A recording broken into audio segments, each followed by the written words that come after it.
you're trying, we are not trying. My best, I'm not trying.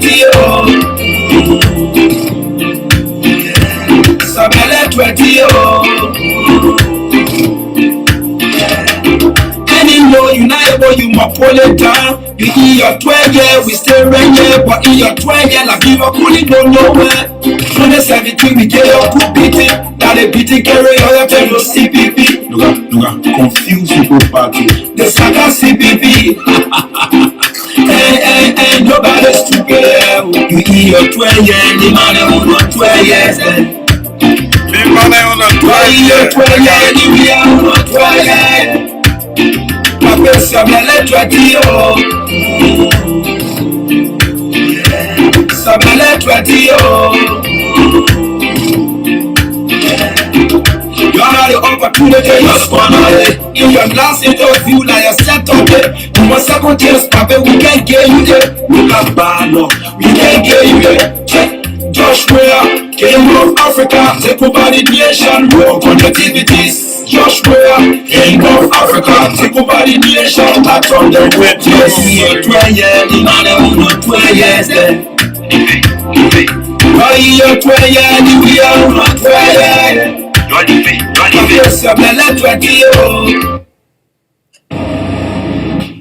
Alright folks, let me just say something real quick. It's too funny, but it's still, that's the president's newest drop. Alright, that's the president's newest music or song. President DJ Bekugbe Bana Pikin Pastor Ima. So it's so funny, but that's it. The other one that came out, you call it meditation. But I want to play down the one that we just got through. So before we can go back to, I'm so sorry, it's so funny. This man is never serious, never gonna be serious. You're listening to just real new music, okay? The latest one, they want. Let me see, how many days ago? 5 days ago, 5 days ago. Just 5 days. I remember change.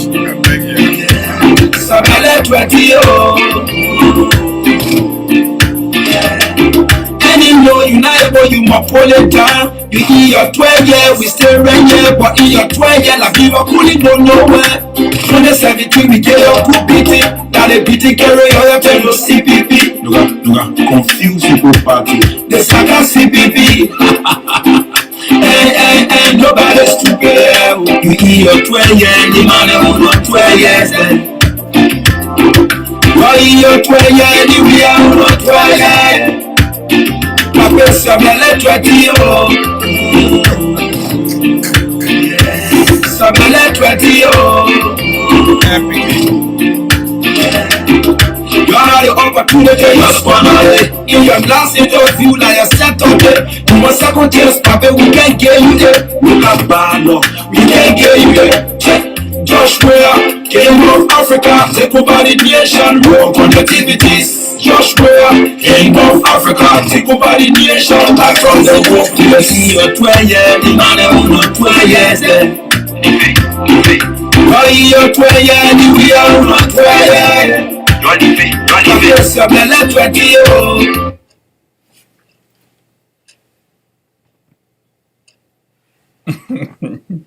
This is so funny, my people. All right, so we're gonna play the other one, yeah?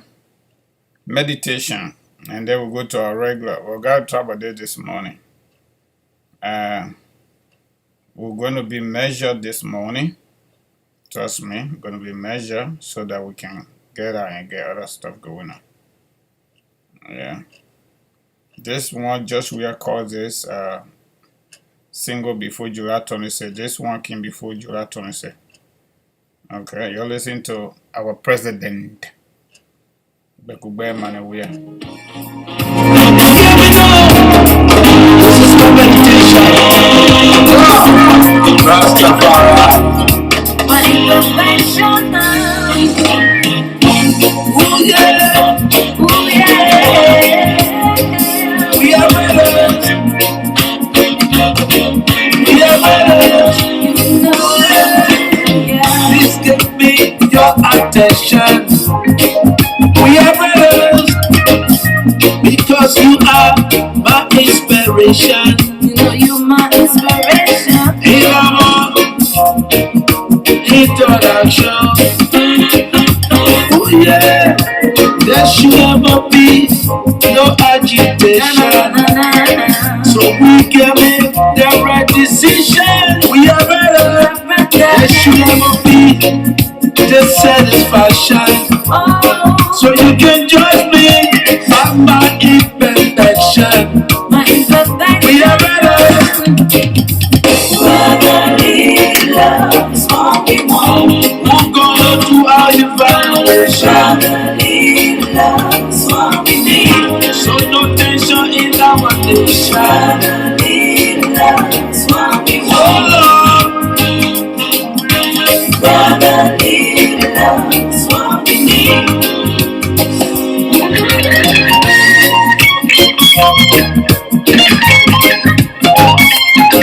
If you enjoy yourself, Prezo singing for her. Prezo. Remember my quick disclaimer before Facebook will get nothing partial. Facebook, we have no copyright to the song playing in our background. We have no copyright. We just want to awaken our followers, our audience, so they can start to enjoy our Prezo. They may keep dropping it, man. Probably another one coming.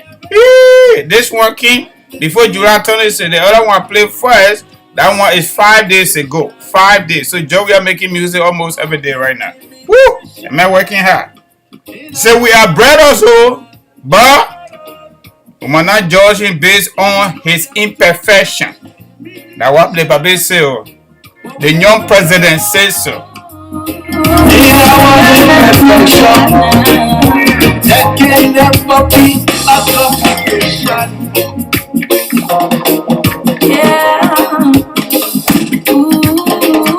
It's better when they The title of the song is Meditation.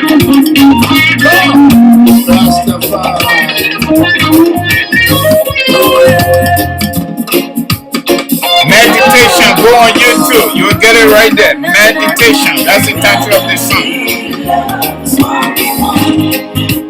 in our interaction.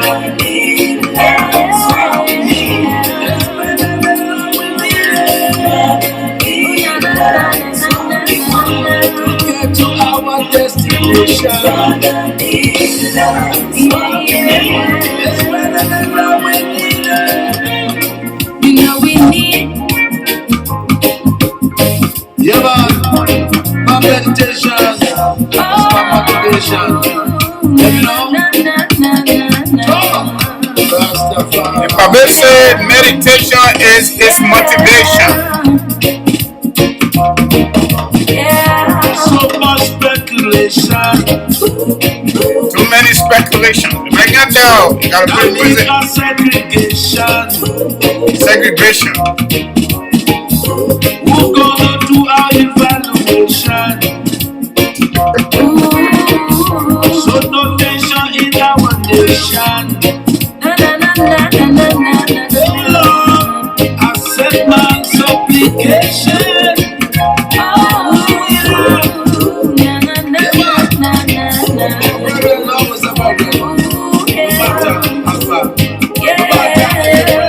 No matter the topic.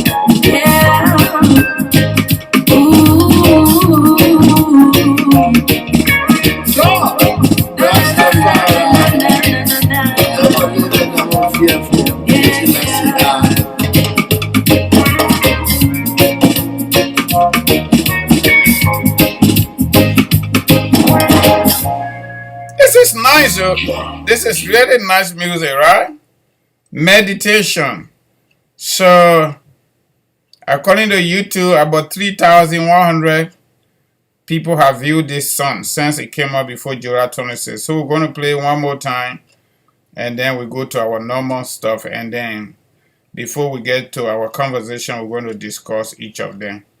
Yeah, okay, so maybe let's just go to Miss Alaya man instead of that, and let's keep her going. This man is working very hard right now.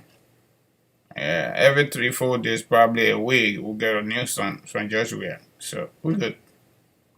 The Brimpo will learn the hard way. In my own country, In my own country, trying to track him down. for what? I don't know. Wow, Mr. and Liar, there. you know I didn't do the thing you say I do. Oh, Mr. Liar, man.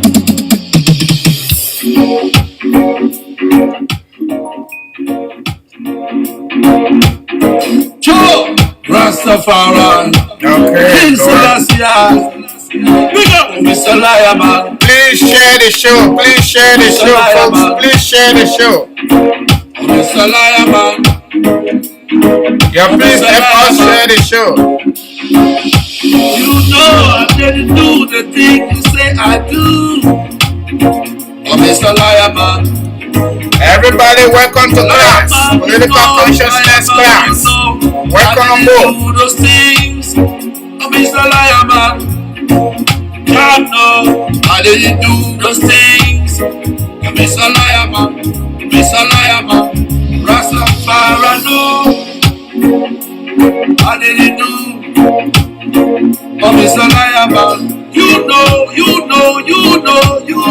a liar, man. A liar, man. A liar, man. You are a liar, man. Oh, Mr. Liar, man. You know I didn't do the thing you say I do. Oh, Mr. Liar, man. Rastafari. King Selassie. Big up. I didn't do it. Liar, man. Let Jaja trust you. Liar, man. I didn't do it.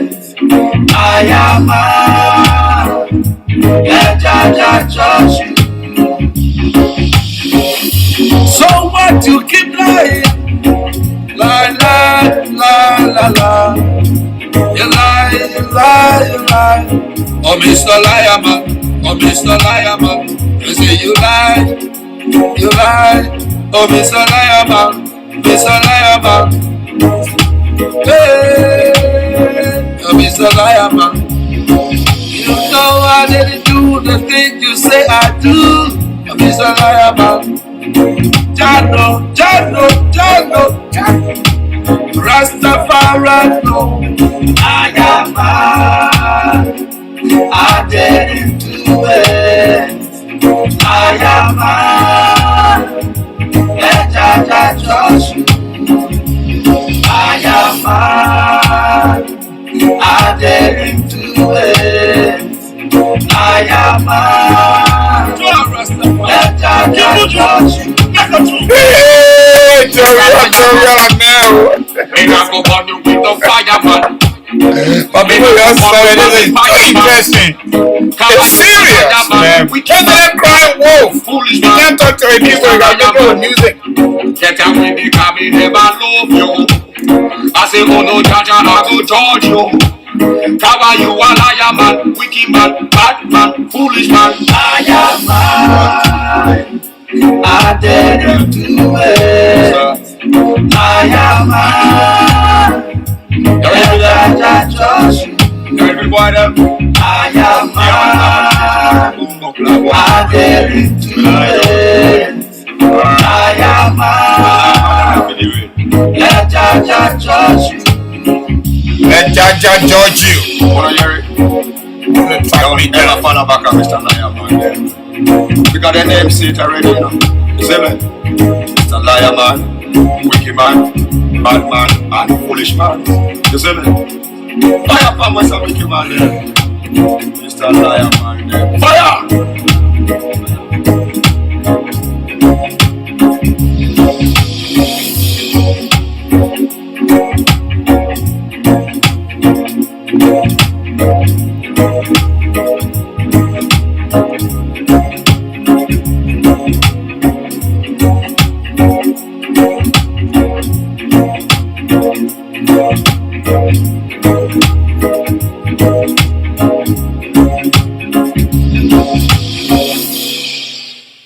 Folks, that's Joshua, Mr. Liarman music or song, how you know.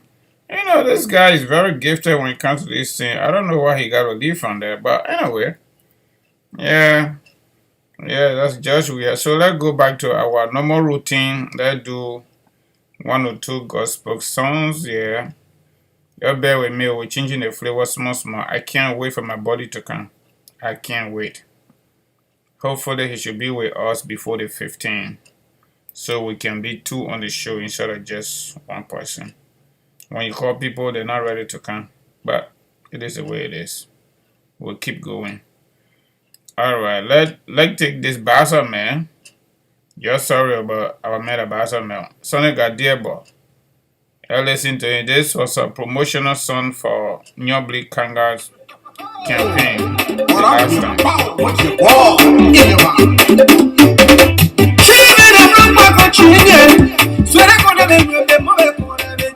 This song here is for all my special Bassa people under my voice this morning. This is a special song for Bassa people and from Bassa man. Sonny got dear boy. You're listening to him. You're gonna be singing it in English and also interpreting in Bassa and Bassa to English. So you're listening. I'm doing it till I hear it. Okay, y'all listen to him. Yeah, my name is Dear Boy. This name is not a toy. Every child who hears it dances with joy. I've come to say to you crystal clear that I'm a supporter of Senator Nyobli Kanga Lawrence's campaign. Now there's a the Queen of the Senate. Understand the song. LRB, Republic of Liberia, the Queen of the Senate. Inheritance. I say so. So it says Nyobli is a very beautiful woman. Just so you know. Is our inheritance. The life we live on. After they will do one gospel, your property. And then we get to business. Because everybody who lives on this earth, before death take them away, they call their child or children and leave with them some kind of inheritance. Some may not be the big one, like diamond, gold, yeah, please share the show. Yeah, please share the show. Yeah, please do me a favor by sharing the show. The rubber farm, you know, or the 20 houses, or the company. The rest that's of the it, way we generate people coming on. That's what it is. That's the foundation of the song. But let's go forward. This is showtime, man. This is a political reality platform.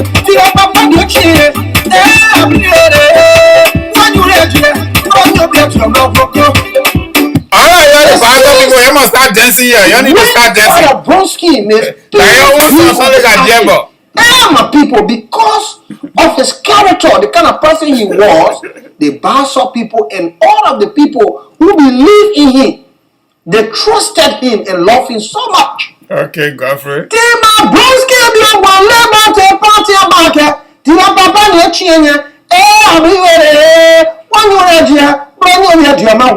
Now listen.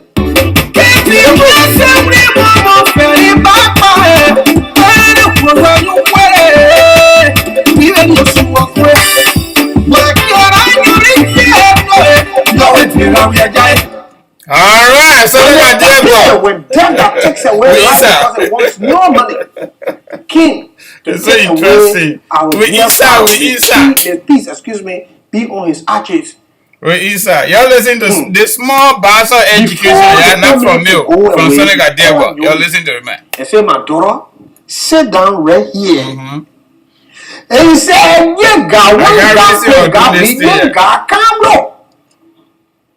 it means the one who suffers. In other words, that goes through endurances. And when they accept the endurances and completes not and we're going through the endurances, those kind of people or that kind of person can inherit a kingdom. That was it. Listen.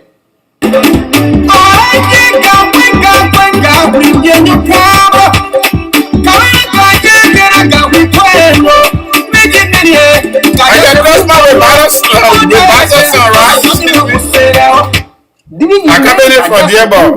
I'm looking at him doing this and doing the same thing. And because you've done all of these things, you are an inheritance of the Bassa people. This guy's so nobody is Bassa people. All the Bassa people start dancing. Johnny here. All the Bassa people.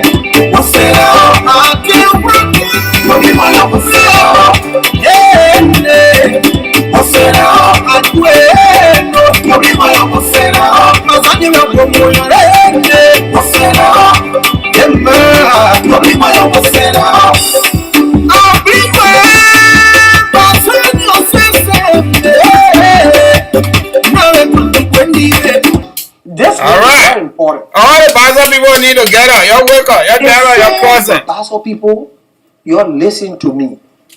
If nobody had done anything to you that would make you to feel bad, I beg you, please forgive her.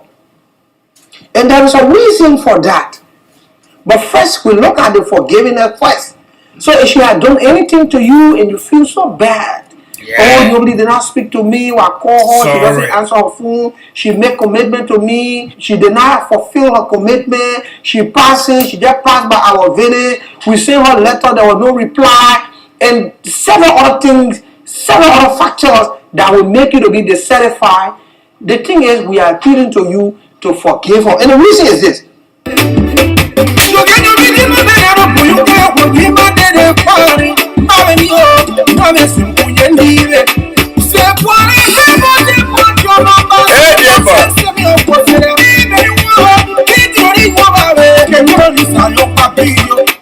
All right. Because, you see, the Liberty Party. Please share the show. Please share the show. Please share the show, my people. So do not help allow us so we can educate our people. To make for it to just leave your name like that. Help us so we can educate our people. There is a saying in the song.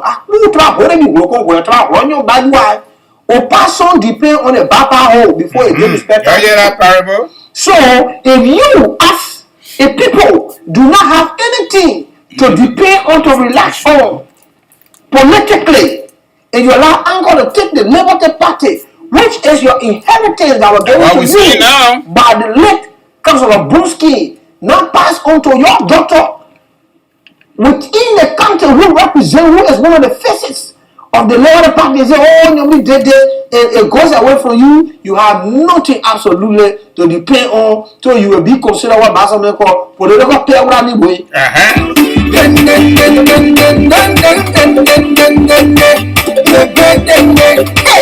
Before you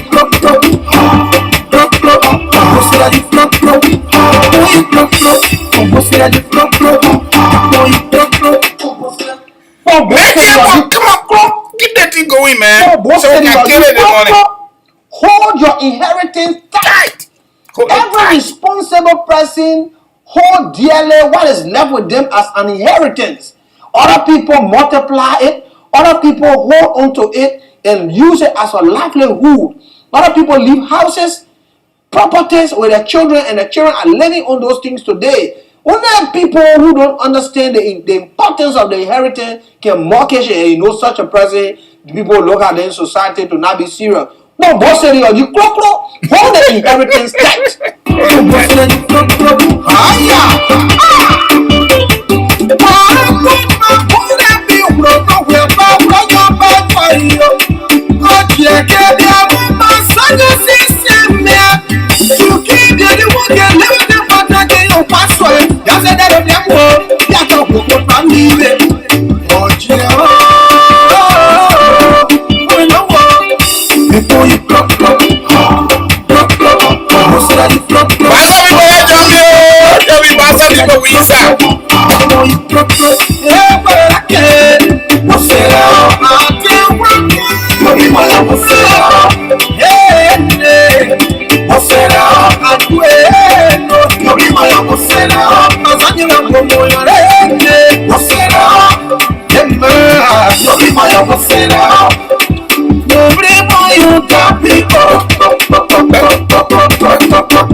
Special song for my special Basa people. Check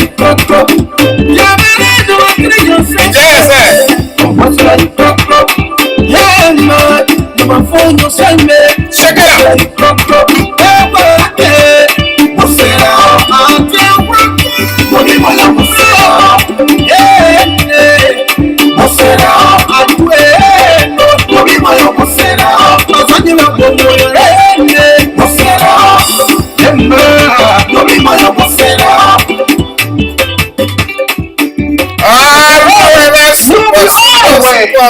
super nice. That's very beautiful. My people, life is sweet. Okay, don't get depressed too much because by the time I start playing, you can call back clip, the ambassador clip and the rest of the clips. Some people get depressed, but Jehovah peace. Gospel lovers, let me get one for gospel lover. Okay, we can't just do all that stuff and we can't play the people on. Let's get one.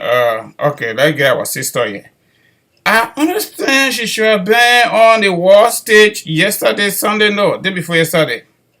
I don't know whether she did, but let's play her song. Okay. Minister. Alright. Kevin Adam. I think she going through some trouble in Nigeria. I heard. I haven't confirmed that information. I was told she was to appear on the world stage with Prophet Guy on Sunday. And so I plead with you. I didn't follow her on that, so I do not know whether she actually appeared. But from all indications, Prophet Guy told us that she been facing some problem in Nigeria there. Her business partner trying to abuse her or probably abuse her, and she in hiding with her 3 children. So instead of singing, probably she got to come home. According to unconfirmed report again, she was able to get in contact with the embassy, the Liberian embassy in Nigeria. That's the same embassy where the 7-year-old was raped by embassy staff children, adult children, and our former professor and former president of the University of Liberia, Dr. Hassan Conte, is the current ambassador, Liberian ambassador to Nigeria. So we are trying to catch on that story. Hopefully we can catch the truth, the real story, including the story maker. So somebody just confirmed that she actually appeared on Sunday. Thank you, my brother Krangat. So let's listen to her.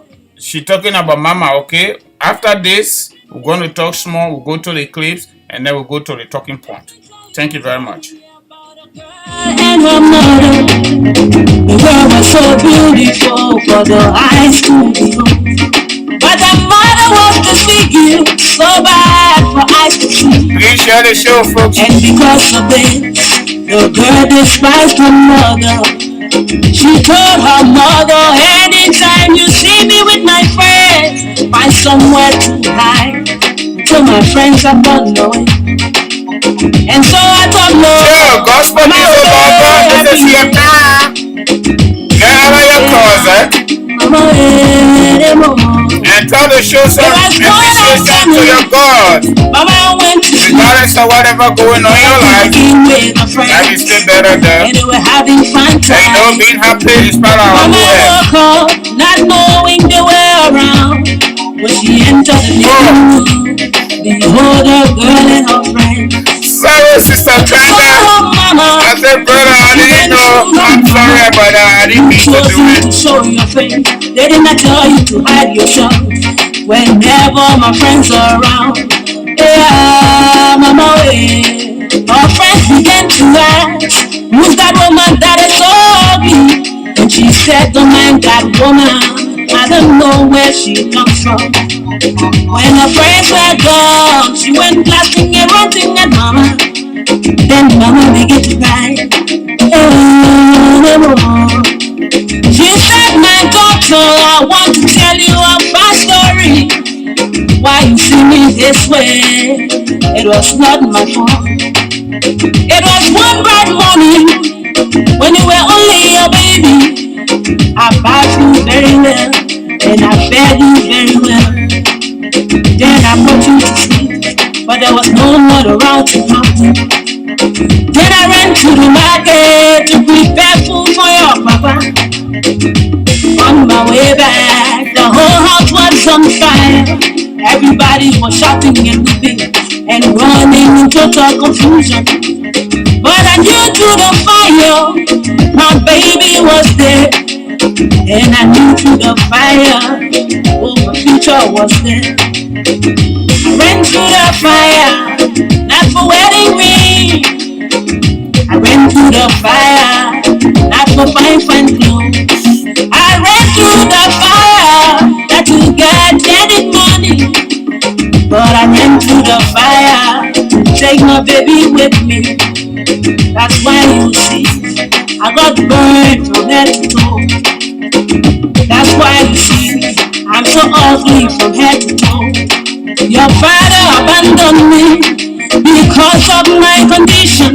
Even my people too, they left me because of my condition. So are you gonna leave me? Will you despise me? Will you forsake me because of my condition?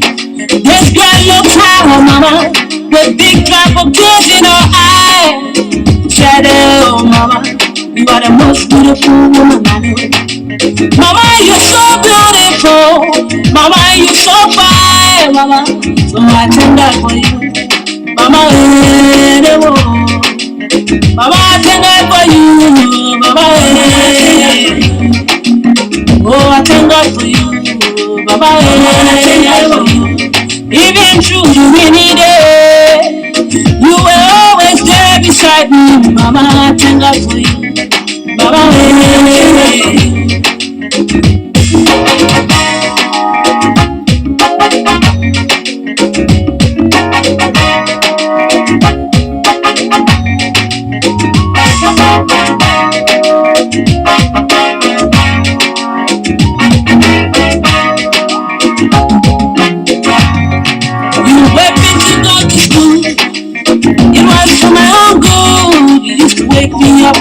at night. It was for my own good.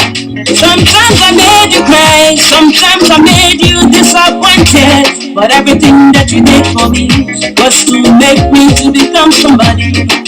And so I thank God for you.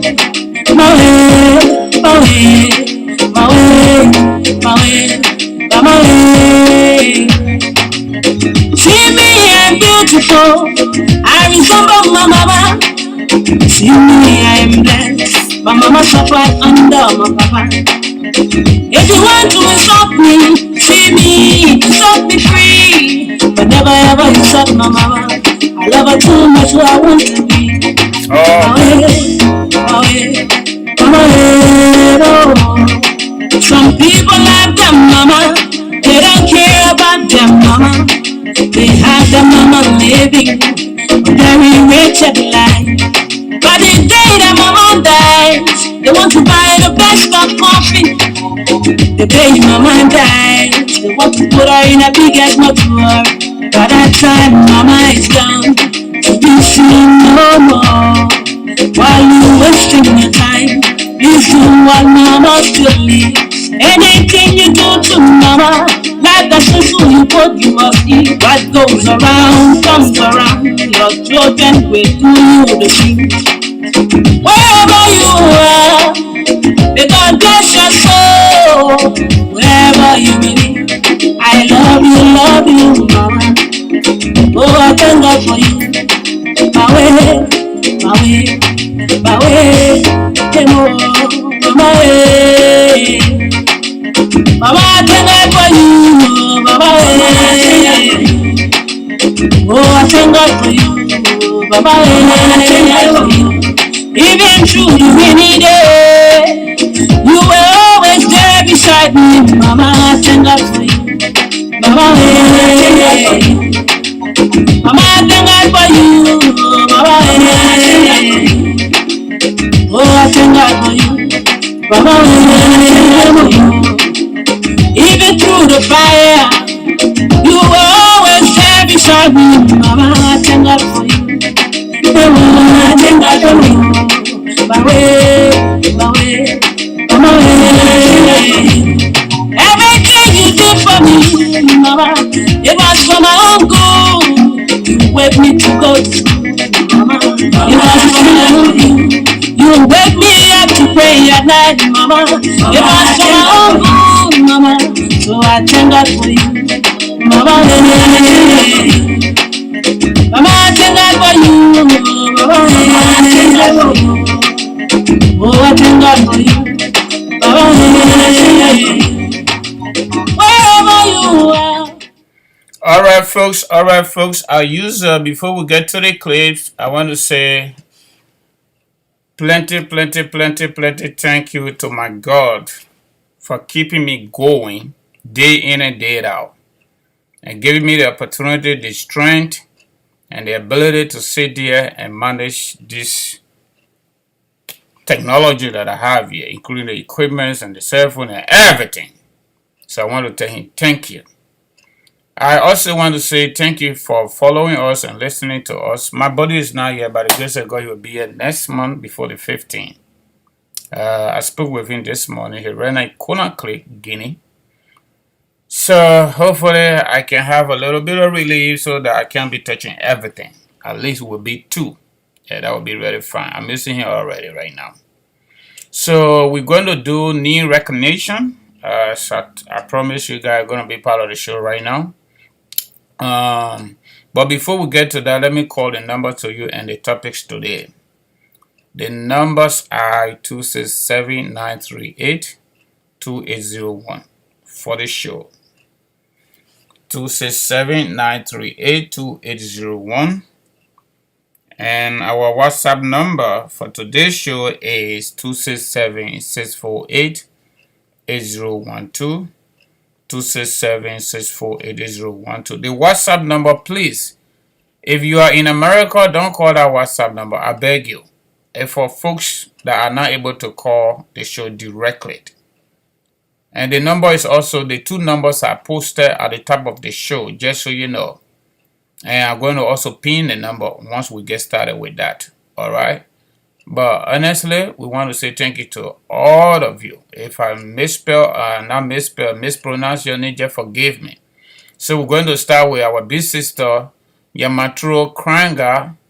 Welcome aboard, my sister, DJ Lombe, watching from Point 4, Liberia, Republic of Liberia, Joshua country. Welcome aboard. Elder Jean C. Bly Jr., monitoring from Hartford, yes, City, yes, that's Connecticut, US of A. Okay. Arashot Lake, alright, watching from Congo Town. Taylor Craft, welcome aboard. Okay. Alright, we goes to who? I'm sorry. Alright, we go to Thomas, Natty, Somewhat, welcome aboard. Florence, Tio, Acacio, welcome aboard. Lucini Sion, watching from Bapolu County, welcome, Republic of Liberia. Thank you. Sarafino T, Habu, watching. Ayima Peter, watching. Even though you say stupid people or stupid food, but it is up to you. That's your view. I don't know who you refer to. Lydia G. Kennedy, Mama, I miss you. Of course, just so you know. That song is dear to my heart. Those of us in that category where our moms, let me put S to it, because it might not be just me, were abused by our partner. Every time I play this song, it gets to my soul. It gets to my soul. It is personal, and that's the reason I play it. It gets to my soul. When you look at somebody's mother and abuse them, it is sad. I don't want to go to that. So our sister Lydia G. Kennedy, alright, and then Salif Baba, welcome on board, watching from, okay, what's up? I'm doing great, my friend. Not super because my body is not here, so I can't wait to get him back. Jefferson B. Small, watching from Bangabon County, Republic of Liberia. Thank you for watching and joining us. Edie Campbell, watching. Welcome on board. And Joe Cephas Jr., welcome on board. All right, who next do we have there? Jerry Poker, welcome on board. Watching from North Dakota, US of A. Mana. Oh, that's an air base, FO base. Okay. Justin Newelly, welcome on board from Dressel Hill, Pennsylvania. Welcome. All right. Wanda Singbe. All right. Watching from Dwazon, Robert Highway, Republic of Liberia. Welcome on board, my friend.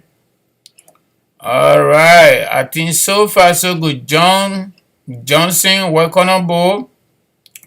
Riverside Pro, that's my buddy Riverside Pro, I think from Fargo, North Dakota. My own buddy, welcome on board. Henry Joshua, welcome on board. Justin, man, hey, our strong supporter. My people, I beg you, man, you please share the show, you please share the show. You please share the show, yeah. The only way we can get more information to our people, we need to share the show. There are other people that don't know what we're coming to say. There are other people that have no idea about what we're coming to say. I'm telling you, so you please share the show. I beg. Justin Man, thank you, my friend, for joining us. So today's topic is, we're going to play the clips, probably 1 or 2 clips. Today's topic is, should age and long serving in government serve as a benchmark for 2023 presidential and legislative elections in Liberia? Should age, old age, let me call it, let me modify it. Because this thing continue to permeate in our corridor, in our public space. I decided intentionally to pull it out there to you today so that we all can discuss it and just have a day. Whether we should consider people old age, whether we should consider them serving in government for a long time, they don't need to be there again, they've been a long time, whether that knowledge they get, we can tap into it, whether we don't need that, we need to put unqualified young people, incompetent young people, I don't know. So I bring it to you, so other people discussing other issues about the Supreme Court new justice, Chief Justice, we can discuss that because we need to have a lawyer and I don't want to do that by myself. When AB gets by, we're going to do what we got to do to get some great people here, so that they can give us the legal aspect. Because the Chief Justice, the appointed Chief Justice, I don't even know them. I can do small research, but more Liberian politicians, you don't even find good information on them online. You don't find anything good on there. But the thing that come out of that, there are some conversation coming out of the Senate confirmation hearing that majority of the people in our government are in terms of ranking powerful people. They're from one country, from one region, and the constitution, this one here, prohibit that. But they did not say the senators. They said the president and the vice president shall not come from the same country. So if they shall not come from the same country, it's not about condition. No. So is it a good thing for us to have the speaker from Grand Cru? Or to have the Senate Pro Tem from Grand Cru, the Chief Justice from Grand Cru, the President from Grand Cru? That is for another day discussion, okay? That's what we heard yesterday from Dillon. Okay, that's what we heard yesterday. And I watched Spoon talk too. I got small gist from them too about that regional stuff. It is not a good thing. Inclusion is very important, especially regional representation when it comes to political appointment. It would be a good thing. But that's a presidential prerogative. The president can listen to the people or can decide not to listen to nobody. And just do it because he is the only one that has that power to appoint the Supreme Court justices and the Chief Justice. So, alright, Gonga, welcome on board. Watching us from Germany. Oh, that's so gracious. John B. G. Kennedy, welcome on board. Watching us from Ganta City, Republic of Liberia. So, you got the topic already. Should long service in government and old age serve as a benchmark for 2023 election? What is your take? That's the topic today. And just give it out. Whatever you think. I got few people here that did some small research. Not much. I already got something running through my brain. So I will give it to you too. And you can give me your own. So that is that. I want to say welcome to everybody. Welcome on board. This platform, the not Joe Biden platform here. They're not Joseph Boakai platform. They're not Kumi's platform. They're not Joya platform yet. They're everybody platform. And before we go to the clips, you all listen to Mr. Lion Man's song. The theme of that song, just we are trying to communicate with the people, us. But he's not able to do it the traditional presidential way, where every week Madam Sally used to have a press conference, press briefing, and every week she used to go to On Me Radio, I think on Tuesdays, if I'm not mistaken, to talk to the people of Liberia, right here in America, happening here. Since George Weah took over as a president, zero. Pre-recorded audio, they pull it out. So the man got to go to his DJ studio to communicate with her through singing. So Mr. Lion Man, how can we track you down when you are the leader of our country? We can't track you down. You got to just track yourself down. We're not able. The other one, you call it meditation. The other one, you getting it. But he's talking about Joseph Boakai. So that song is directed at Joseph Boakai. You squander opportunity, according to George Weah, for 12 years. Please leave me. Let me eat my own, yeah? Let me eat. So let bro that elephant me. So George Weah is telling us through that music, through that song, that we should leave him alone, let him eat. When he finish with 2 years, anybody not take it now, they can take it. So let bro that elephant me, right?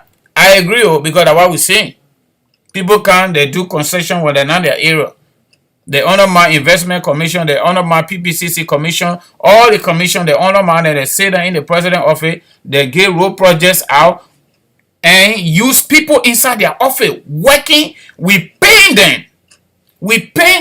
And they also using it to front, and they give them our diplomatic passport to take stealing money and get share to my gate and get share the job. Yeah. So nobody talk about stealing business. That's what that is. You also RRA Highway, they put it out on Facebook. And Carrasco took picture from Kenya and put it on Facebook the last time, and the president got to say something to him before he took it down.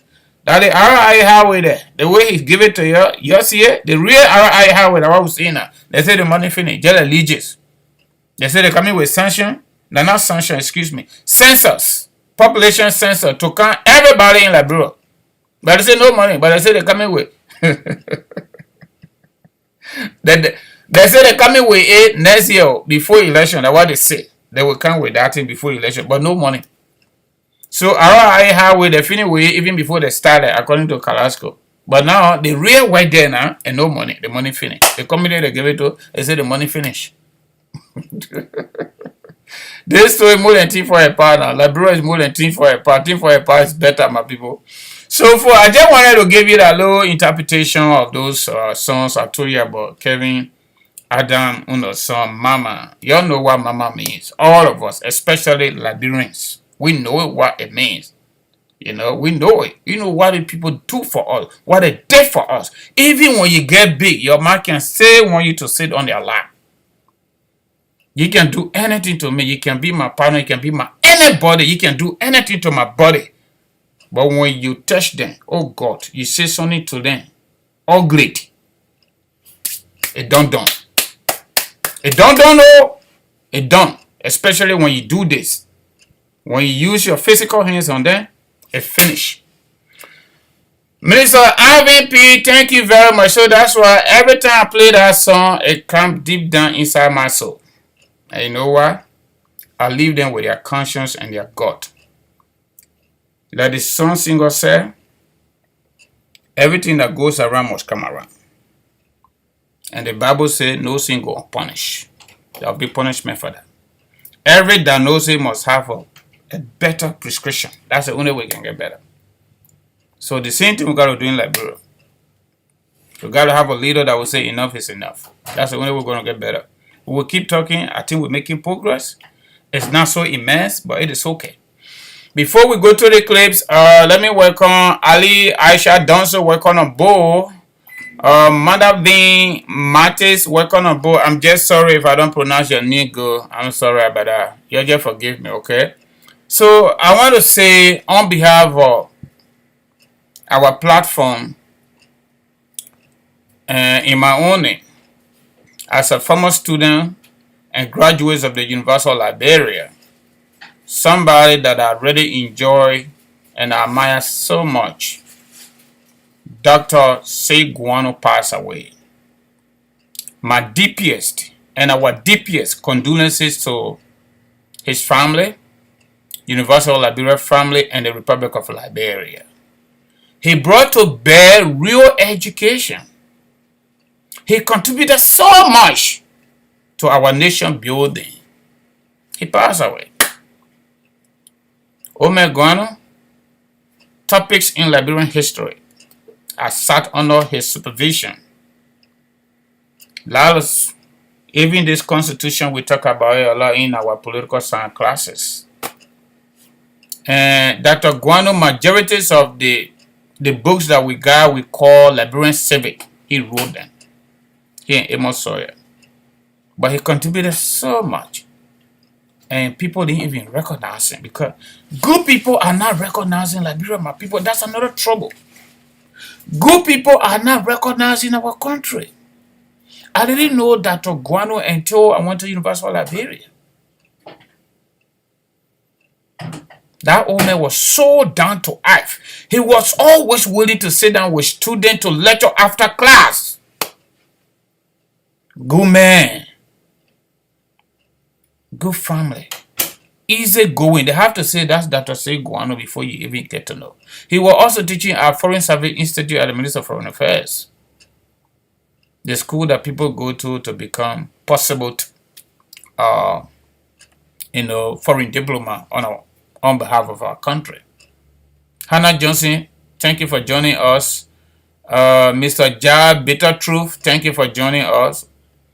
All right. So, my people, Dr. Guano and his family, Universal Liberia family, Republic of Liberia, we want to say our deepest condolences to you guys for the loss of a great son of our land, an educator. So after that, let's go to the clips. Big brother Bill Samuka joining us from Michigan. Welcome aboard, my friend. We're going to depression right now, okay? So yeah, please share the show. Yeah, share the show, my people. This is a common sense platform here. Yeah, we're not coating it. We're not sugar coating. We just give it to you the way it is. It's left for you to do what you want to do with it. So that's what we're doing. So we're going to the depression clips, and then maybe one or two, we'll go to the talking point. Yeah, thank you. Again, we're going to keep telling you thank you. Anyway.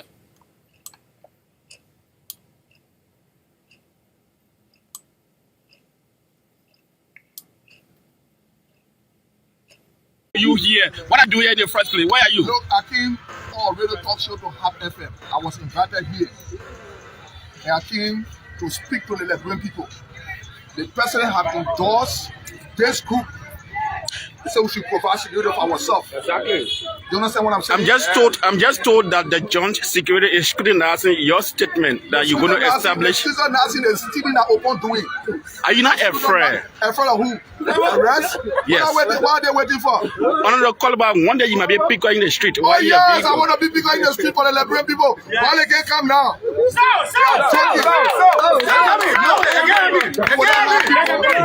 will not have police in the mouth to make fun. You saw the people in Lofa County, the more immigration. You know, for CDC behind the police spokesman said he didn't see those people. All of my people you saw. Listen to the president. When the president said he don't know the CDC COP, all of that group you saw. Do you think the Liberians are listening to what you say? Do you think are they following you? Then we listen.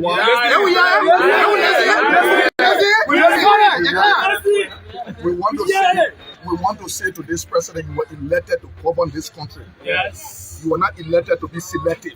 Yeah. When you become selective, that will happen. You know how long it took the president to make one statement to say arrest? After the chain was being put on last, it took him 6 days. It's better late than never. Mr. President, to hell with you. You are always bitter with this president. Because of the way are you frank? with this country. Do you talk to him sometimes? Are we being treated fairly in the country? No. The people are hungry in the country. No. He want to create a situation where he can be re-elected. How are you going to maintain the 1,005% or 2,005 you're talking about? All the people are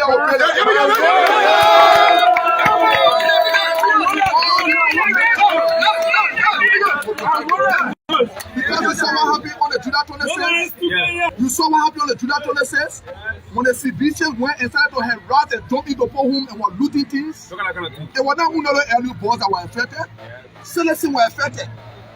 You didn't see it? They were joking and riot, people using their mouth to make fun of the Liberian people. This is my honor man your re-election bid on the call back. If you have done my re-election, I'm already elected.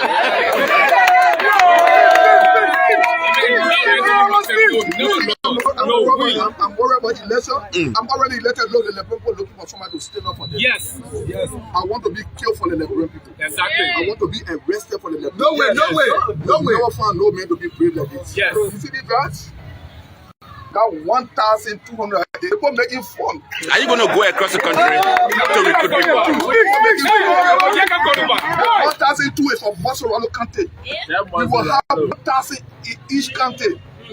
What they want to do to rig the election will bother with us. What mandate will you give your men when you train them? What will you tell them to do? I want our people to tell this president that he was elected for all, not for seditions. We are all human beings. If we didn't vote for you, that doesn't mean we are not Liberian. We are Liberian, right? So provide security for us. You can tell us double, but go to West Point, put CCTV to our house. What's a stable calling you got for double to put CCTV to our house? Hey man, let's stop the joking. Let's stop it. For them to have full ceremony for those CDC boy, the president say he don't know them. That deception. That's making more people. Why you right about your left? You know what I'm saying? We are calling on the people to be peaceful. As soon as the president in charge of this situation, we will go back into and wait to see what happens. Don't you see this court as an incitement on the part for other people to just say, I'm myself going to train my own or protection or protect the people? You don't want to say that they you so I can yeah, when they kill you, I will condemn it. The president has said provide security for yourself. The president didn't say so. You are journalist, you saw it. Was he under the influence of something? Yes. You were under the influence of something, make you go hard.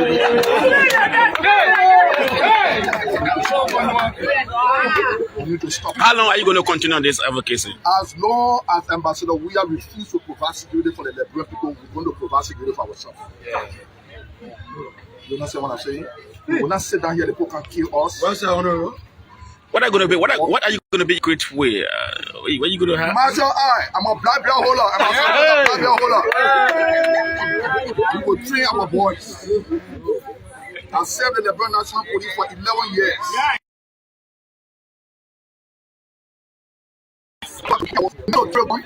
Self-defense.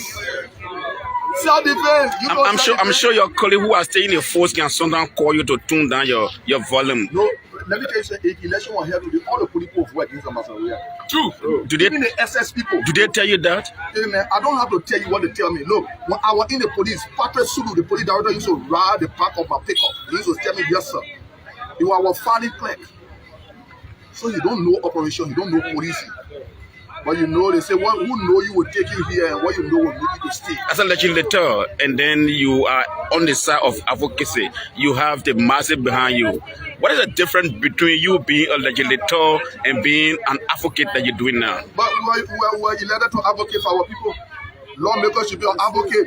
That's not my job to go sit down with Natalie Magain, be friendly with him before he can't be a role in my district.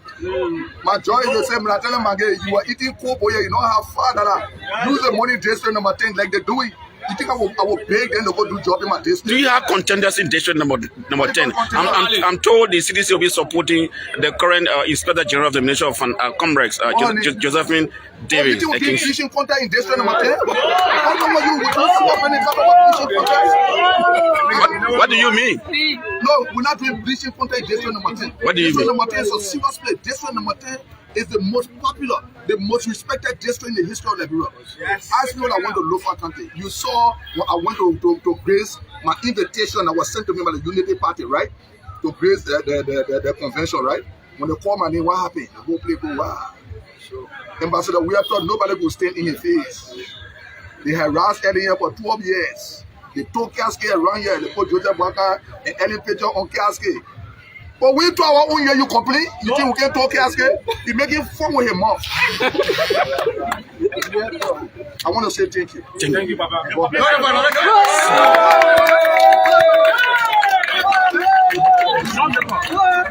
Yeah. So this is focused on Liberia.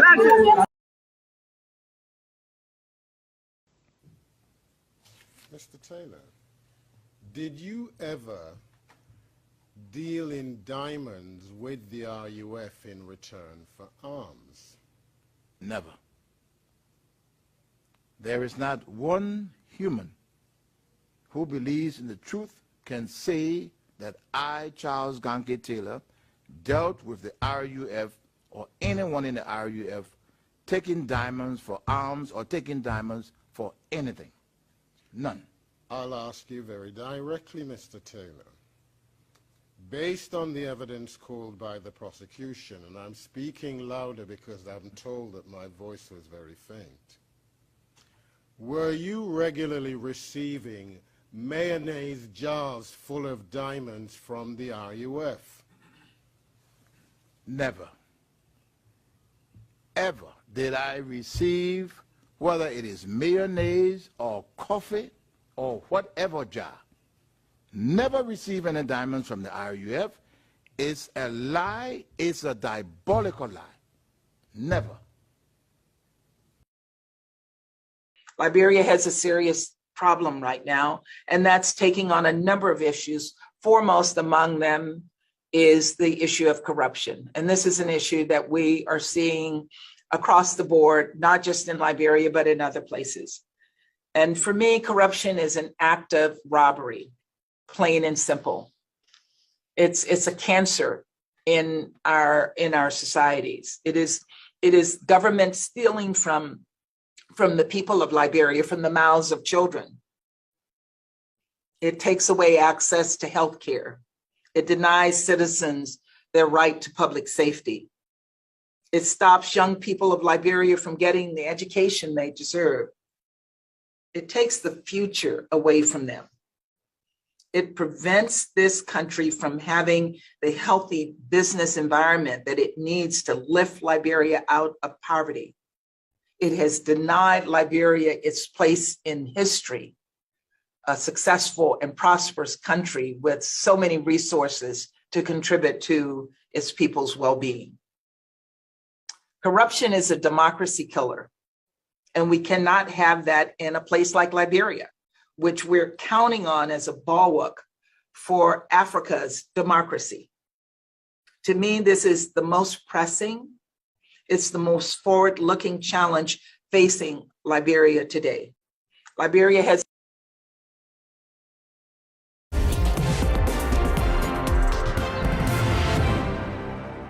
Ellen Johnson-Sirleaf, thank you for joining me on Upfront. It's been more than a year since you left office as president of Liberia.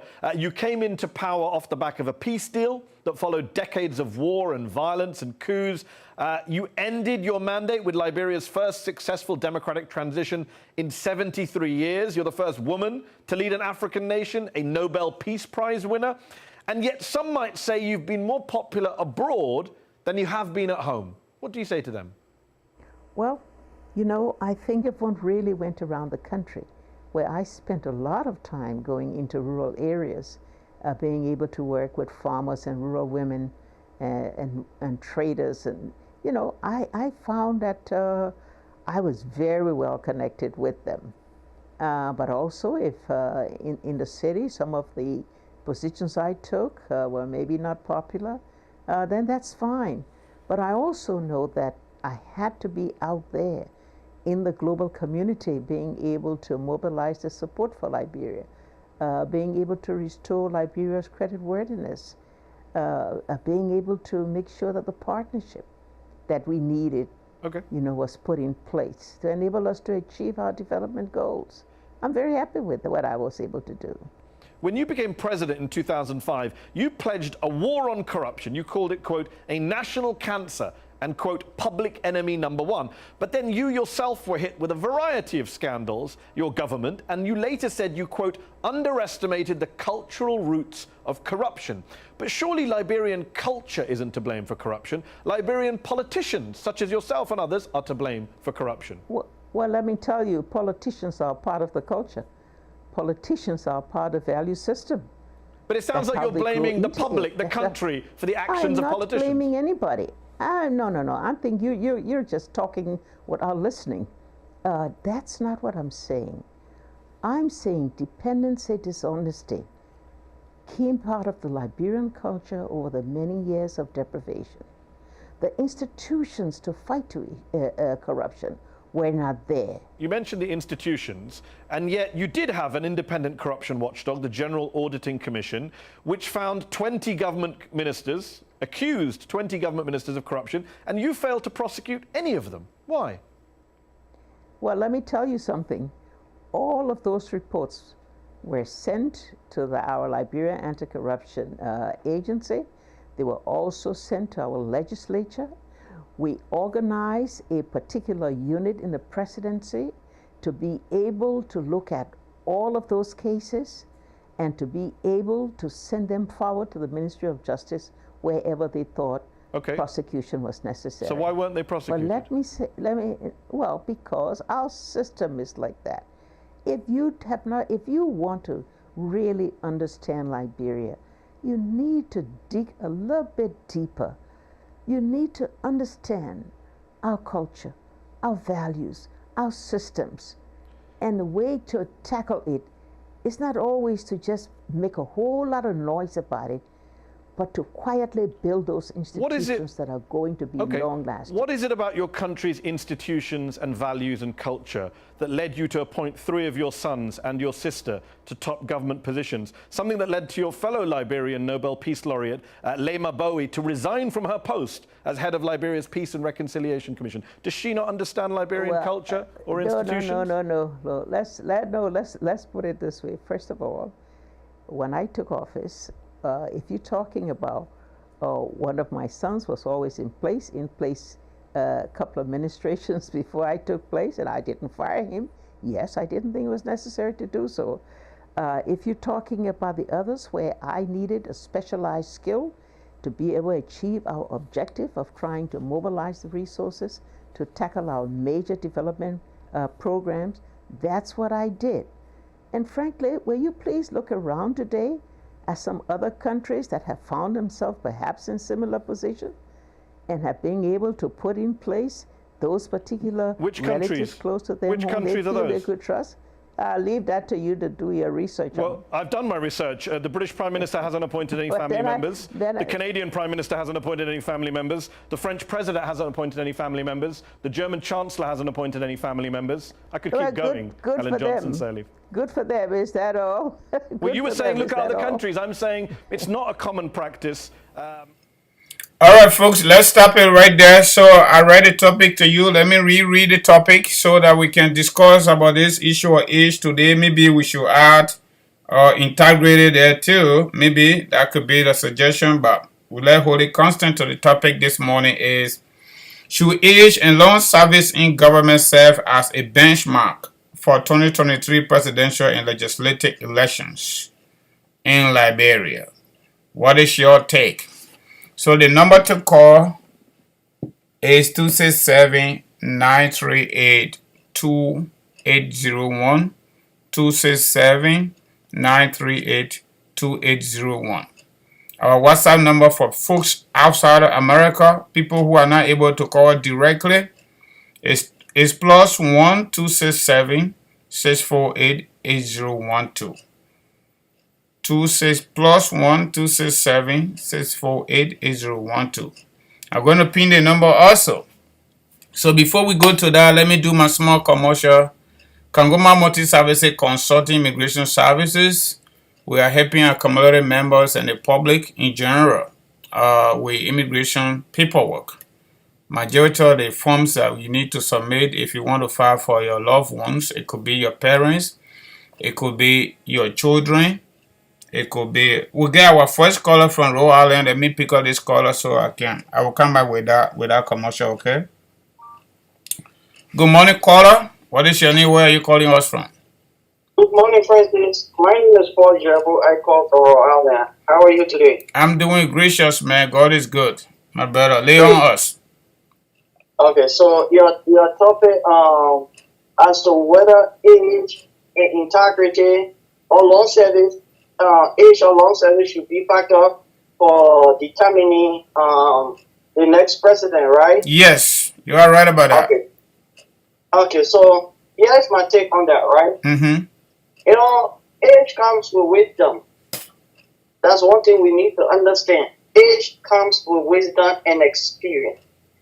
A young person may have the expertise, but the experience and the way forward to, govern might not be so fully enough. Mm-hmm. So I would like to add another thing: integrity. Sometimes you come with age, you come with the experience, but once there is no integrity, And that's a problem too. Now, places like America and other advanced countries and developing countries that respect democracy, they factor in few things. I mean, one of the key things that they consider is integrity. Mm-hmm. So that is why when somebody does wrong, they quickly resign. They resign. By the time you go low, they go and settle it legally. Right. They quickly resign and go to settle their differences or whatever trouble that is alleged upon them. They have it solved before they resume their position if possible. Mm-hmm. But if it is true or the act committed against them, then that means they do. They're not going to go back to that position, and in public service, it's going to be difficult for them to be given other positions. Then you have to go in the private sector. Yeah. But unlike our country, Liberia is a different case. That is why people keep talking about the issue of age, and they bring about these ages and stuff factor because of Joseph Waka. Mm-hmm. They are directing at the old man. Mm-hmm. Targeting the old man. The whole issue about age is not because they want to talk about age. They want to talk about Joseph Waka long service in government. They want to talk about his age. So my point here is, sorry to take most of your time, but my point here is, how does age factor in disqualifying somebody from becoming a president or make the president inability, given the inability to serve? How is it? But then we have to look at his past record and other people's past record, not just him as a person. For people who come with age, we look at their past record, we look at the integrity they bring to the service before taking to the next level. These are factors that we must consider. Now, yeah, what happened with a young president? Look at what a young president put on in today. Yep, and we say inside. So saved by one man. The worst stage. To be honest with you, it's complete hypocrisy when Liberian people talk about age. Majority of them that speaks about age voted for Joe Biden. Look at Joe Biden's age. How can you vote for somebody who is far older than the man you critiquing of his age? Yep. But then you vote for the U.S. President Joe Biden to become president of the United States, and you want to vote again for the second term, but then you're not taking into consideration his age, but you're taking into consideration Joseph Waka's age. It's stupidity. It's complete stupidity in my view. Not only stupidity, is actually deception. Right. Yeah. Deception to the higher core. Mm-hmm. And then you see people talking about I'm a psychologist, when somebody broke older, their ability to think. Come on. Who told you that? The IQ of people are different, varies from one person to the other, from one genealogy to the other genealogy, from family DNA to the next family DNA. My grandmother, very old, but that woman could tell you everything that ever happened. Everything. Yep. So her ability to think was high. She had a very high IQ. Yep. So some people are like that. People are going in the family, yeah. Those people IQ are so low. When you have a low IQ, you go up. Your IQ remains diminished. So people with high IQ in the youth, they go with it in the old age. So psychologists need to read and do a research to understand the IQ of people. Thank you, my brother. Thank you, Jebu, for being our first caller. I took few information I have here, but let me end my commercial first, please. Kangoma Multi-Services Consulting Immigration Services. If you want to file for your mom and dad, if you have to be U.S. citizen, okay? If you want to file for your children, you don't have to be U.S. citizen. Your biological and adopted children, but you got to get a paper adoption decree for your adopted children. You don't need to be U.S. citizen. Once you are on green card, you're fine with that. If you came to the U.S. and overstay your visa and you need to do adjustment because of marriage, call on us too. If you want to do affidavit of support, we are also standing by for that. If you want to do fiancé visa, basically you want to file for your boyfriend, you are U.S. citizen, you are here in America. You want to file for your girlfriend, you are U.S. citizen, you are here in America. We can also help with that. We can help with non-contested divorce, we can help with life insurance, auto insurance referral, and the likes. Even immigration, we do referral. Certain work that we are not able to do, we can refer it to people, that are able to do that job. Lawyer, if you are having deportation, like you are in court, because we don't go to court. So the number to call is 267-648-8012. 267-648-8012. Don't get confused. I also got that number as our WhatsApp number for the show. Don't get confused. That number is my personal number assigned to my business. Okay, you can call it after the show. The other number you can call it after the show is going to be off, totally off. So you can call on 267-648-8012. The second number to our office is 701-330-4693. 701-330-4693. I'm going to pin the number, okay? So while we are going, let me just offer my take on this issue. There are a lot of people in our political space today who are so biased. They are so deceptive. They are so, I don't know how to describe them. I don't know how, the kinds of adjectives to use, that they will continue to make analysis on the basis of their own profession, and they're betraying their own career just because they want to target a single person in a race. It is sad. You're listening to Mandela Cooper the last time. My people, this thing doesn't make no sense. If I cannot be a better CEO for my company, if I cannot be a better CEO for my company, or for anybody company, or for any company for that matter, however, I can be the same person to advise somebody to become a better CEO. What sense does it make?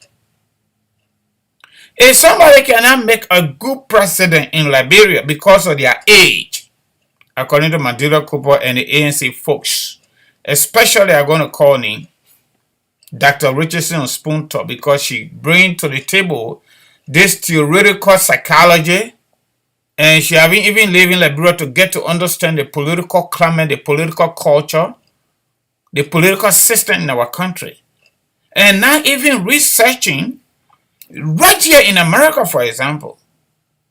When Donald Trump became president, he was between 71, 72 years old. Yeah, we're starting right here in America. We're starting right here. Why the American people did not rejecting?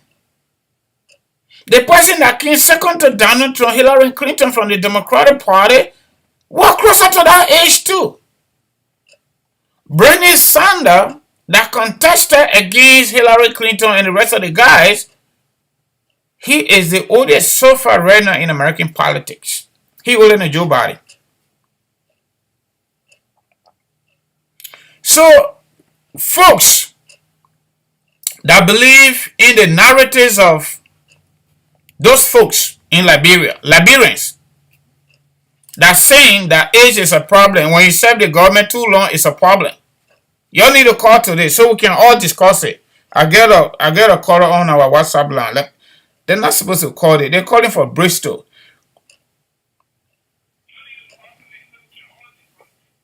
Good morning, caller.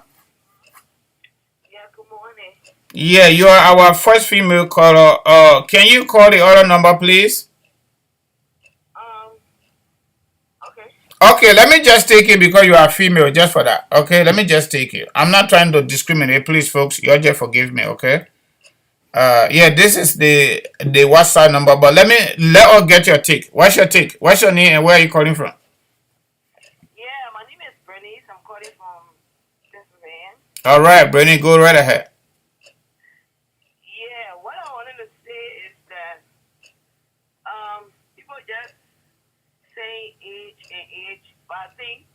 age comes with knowledge, it comes with wisdom, and also it comes with experience.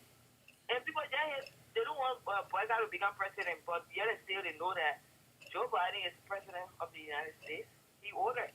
So with older leaders, especially with experience, they know things, right? In fact, they're not looking for property, they're not looking for young girls. They're not looking for nothing again. They're done. Yeah, they're not even thinking about how to build for the future because the future already is there.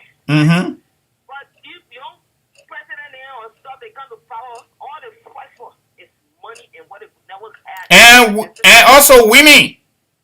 Yeah, women part of the priority. The first thing, because especially African men, when they get money, then they got women. They don't care again. They don't respect their home anymore. But the older president, they're now boy that come and become president. What are you looking for? He even got his strength to even love around the president. All he worried about now to leave his legacy, yes, to people to say yes. That man lived this life. This man did this for this country, right? He's not looking for property. He ain't looking for nothing. His children are okay. He's good. He only wants for Liberia to be good. So those that are fighting there, they saying, by that old, they just trying to get their own personal gains and accomplish because you know what? They getting what they can get through Joia as president. They stealing behind the back because those are the ones that are behind the scenes. Yeah, because the man singing and the man preaching and the man playing football, street football. He doing DJ well almost every week now. He dropping something. And dancing and making food out of like grandpa and making food. He say making food out of grandpa laughing at him. But you know what? I don't care what they do. But that is the next president. Thank you. Thank you, Mama. Thank you. Thank you for your contribution. Yeah, folks.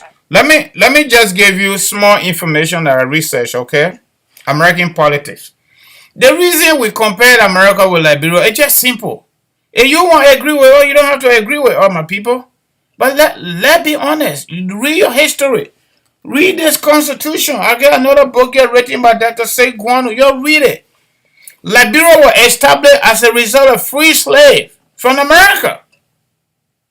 And America, even though they did not recognize her when we declared that premature independence for about 25 years, according to history. If I got it wrong, correct me. Okay? Great Britain recognized her before United States. But when United States recognized her from that time more than 100 years ago, they have always been there for us. Everything we do in Liberia is a copy and paste, whether you like it or not. That's the fight.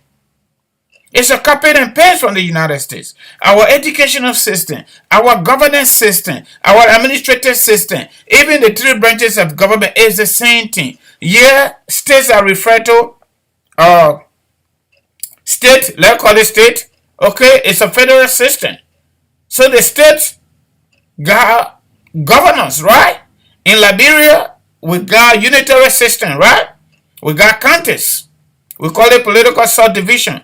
Each county is represented by two senators in the Senate. All right, the representatives election is based on population portfolio. That's the same thing here. For example, North Dakota got one seat in Congress because North Dakota still struggling, to get population. They're still under 1 million. According to 2020 census, 760,000 human beings live in North Dakota. So Morovia is bigger than North Dakota in terms of population portfolio. But you can't even compare Liberia with Grand Forks. Anyway, number 3 city in North Dakota in terms of infrastructure, in terms of development, anything you think about, you cannot compare Liberia with Grand Forks. Small town. Less than 60,000 human beings in Grand Forks. I'm talking about Bismarck. I'm talking about Figo. Just let it go. Everything you find in B City, you find it right in Grand Forks. The bridge that connecting Grand Forks to East Grand Forks, Minnesota side, I have not seen any bridge like that in Liberia. To cross over to East Grand Forks, Minnesota side, there's a river called Red River. That bridge, we ain't get it in Liberia. That size. We ain't get it. Even in Moravia, we ain't get it. So you see? So Grand Forks as a city in North Dakota can literally purchase Liberia. And you can get a city mayor here and take them to Liberia and you take Liberians from over there and bring it to Granford, they will do better. But don't leave Liberians over there and take the city mayor here to go govern them. They will fail. So that's the reason we have to compare America with Liberia. All the help America offer us. Our election commission was built by Americans. The Hotel Africa, somebody talk about it last time, we destroyed it because we hated each other so bad. Okay, we hated each other so bad. The executive mansion, even to some extension University of Liberia. When people graduate from the law school in Liberia, they bring that degree here, it's face value to get a master's. Our educational system is the same. So somebody say, or people are saying, because Joseph Boakai spent over 40 years in government, he is no use. Because Joseph Boakai is old, he is no use. But guess what? Joe Biden is 79 years old. He's still working. Joe Biden is 79 years old. When Donald Trump became president, he was 71. But what about Ellen Johnson Sirleaf? Y'all check her age too. When she became president. The candidate you're trying to sell, you need to find different talking point. They issue an age, they issue a long service in government, they issue a some kind of speculator, bad half, ain't going to work for you. Because if opposition cannot hold together, Joe, we are going to grab the thing here. Just we are going to grab it for the second time. You're listening to Josiah's song, right? The newest song that he just dropped 5 days ago. Josiah is telling us, the Liberian people, Ellen then did their 12 years. They did what they wanted to do. Okay? So we should leave him alone, let him do it on a 12 years. He got to eat. Here people got to eat. But our best friend America came here and said, no, you're eating too much, you need to slow down. That one again, it made them vex. Now they are denigrating America. They are denigrating the American ambassador. But that is saying American ambassador just we are calling to go have breakfast with him. That is saying American ambassador that influencing policy at the level of Washington. That even granted us, we the Liberian people, I'm not in that category, but those are had that problem that came to America and overstayed their visa. That is saying American ambassador influence that decision. In Washington, D.C., you don't really need to give anybody money in Washington, D.C. before you can do better. You just need to do better in Liberia. The whole issue of lobby is just another corruption money. You're not lobbying for development to go to Liberia, but you lobby so you can get placed on sanction list. That's another form of stealing. How can we have a bunch of government officials that we elected to steer the affairs of our country? They are not doing well, but they're taking money from our national coffers. They do it through budgetary allotment. Oh, we're going to Washington to go lobby. To come to Washington to lobby, give money to free American lawyers and other consultants, so these people cannot be placed on sanction list. When they approve $15, they come and give them $5 and they take the $10. But another list coming up. Let me give you a Joe Biden history small. Joe Biden is 79 years old right now. Joe Biden is 79 years old right now. He was first elected, in 1970 in Delaware to serve on the county, Newcastle County Council as a councilman. He served that position while he was there. He also ran for the U.S. Senate representing Delaware State in America in 1972. 2 years later, Joe Biden became the sixth youngest senator ever elected in American history. He was age 29. After that election, Joe Biden, many people don't know he's a lawyer too. He did law. Joe Biden served on the Judiciary Committee as a chairman, we call it in Liberia, from 19 1987. You listen to my history. From 1987 to 1995. Judiciary Committee. U.S. Senate Judiciary Committee. From 1987, majority of people making decisions today in Liberia voting. They were not born this time. Joe Biden was already working. After he worked for his state as a councilman at the level of his county, for 2 years he was elected senator 1972. I was not born too. So because of that, based on the narratives of folks from one political party called the ANC and some other folks who are now reasonable enough to discuss the issues instead of discussing those individual ages, their long survey, we should be telling them thank you. Dr. Seguano just passed away. Who's going to be writing our service book for us? He gone. He going to come back. So Joseph Walker served us. He ain't got no record of stealing that we know of. And y'all know y'all bring it forward. Y'all say the man get health issue too, but you ain't got no proof. If you study psychology, you study sociology, or other human sciences, different human being, different gene, different family, different gene. Some people, parents have diabetes. As a result of genetic, they too will have diabetes some part of their age. Okay? But I don't think there should be the conversation point. But we just thought it was that, you know what? Let us discuss this thing today. We want your view on this issue. What is the big deal about somebody serving their country and have no ugly record on them? What is the issue about that? Joe Biden did not stop there. As a committee chair on judiciary at the U.S. Senate from 1987 to 1995, committee chair as a member of the Senate. After that, he also served as committee chair on foreign relations from 2001 to 2009. He ran for presidency on the Democratic primary. He didn't win. The second time he didn't win, Obama tapping.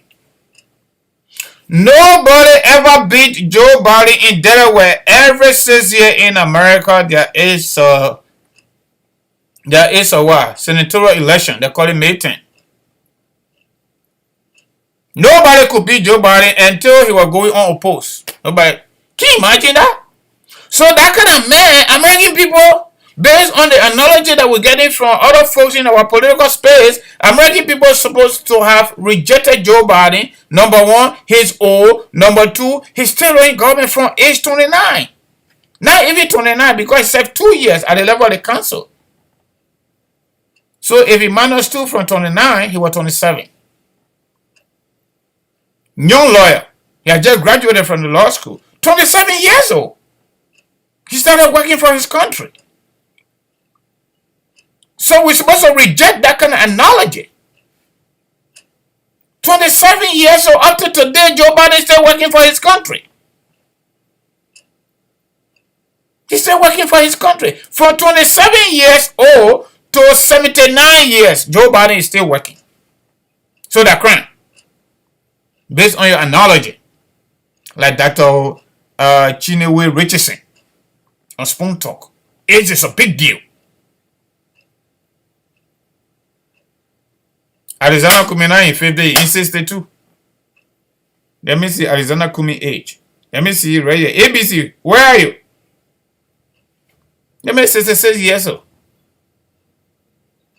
Okay?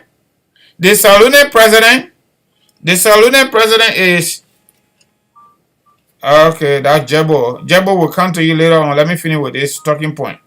Salune president is 58 years old. Guess what? The Ghanaian president is 78 years old. Ghana, next door. The Togolese president is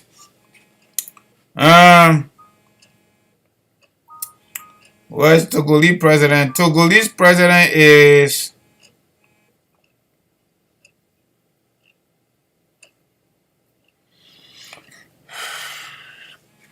Excuse me. All right. This guy keep calling me. Y'all see Buhari, for example, Buhari, the Nigerian president, 77. Is it Jebo? Yeah, Francis. Yeah. Yeah, Francis. Let me just put in maybe small observation that let me speak to something. Listen, you see, Francis, they hate Liberian people. We hate good people, and we dignify corrupt people or people without integrity, bad people. Those are the people we celebrate. Yeah. And now is the time to educate our people to understand the importance of good leaders, what they bring to the table, the skills and knowledge and experience they bring to the table in governance. We need to educate our young people. The reason why we celebrate bad leaders is because our level of thinking is so low. We have that myopic way of thinking. We don't see far. We only know what is just before us right now. And those guys are so tough. Like you referred to Dr. Ripperson, I respect her a lot, but her biotech in her analysis always triggered me to, say something. As a psychologist, she understands that's her discipline, her expertise. I don't go there with her, but there are times she needs to diverge a little bit and remove her sentiment, her political sentiment from her analysis. Then you will have a fair and balanced analytical work. She's not doing that because she in love with ANC. And inability to perform, giving your age factor. And this is my imagination. She voted in the U.S. Elections. Of course, she voted for Joe Biden. Joe Biden. You see, there is nothing you can have in the country. Those are public workers. The information are there.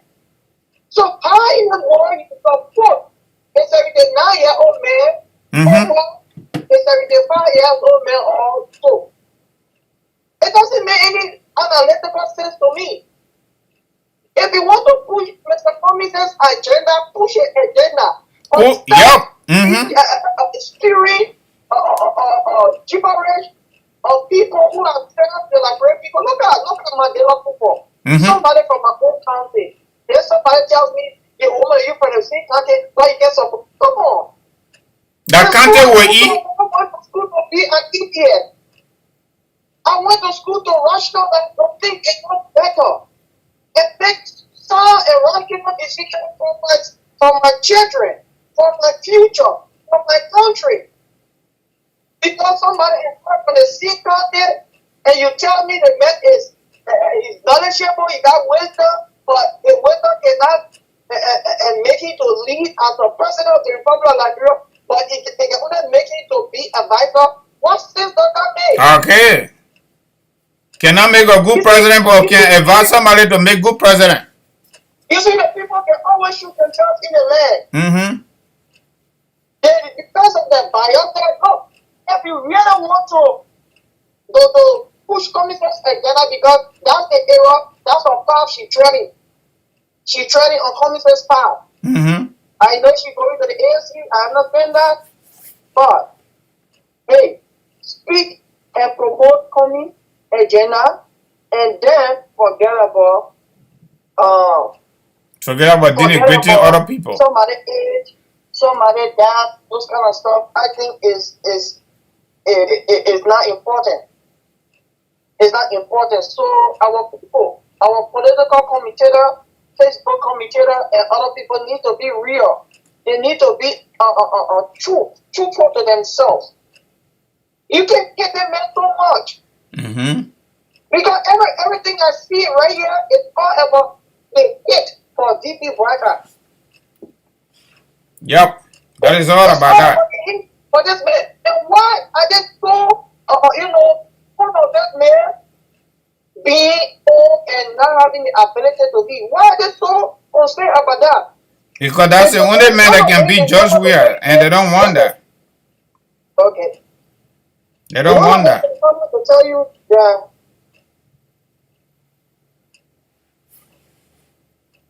no thing can come up to tell you that this man has committed any illegal stuff, that corruption, he marginalized people using his office. No man can come up with no tax. So how in the world you get such a good man? But I understand. Because they want political office. By force. To the two of Ellie. Because of her hate. Since she wants to say that this man cannot be president as long as I live, let her grow in my part or let she grow on me. So that's why she using them. She pulling the string of the knowledge. So that's mine.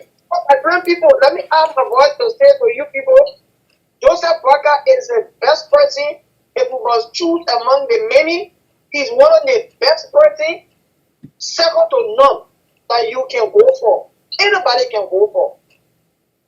Yep. Yeah. Please, my friend people, you have made wise decision. They really need to. Thank you.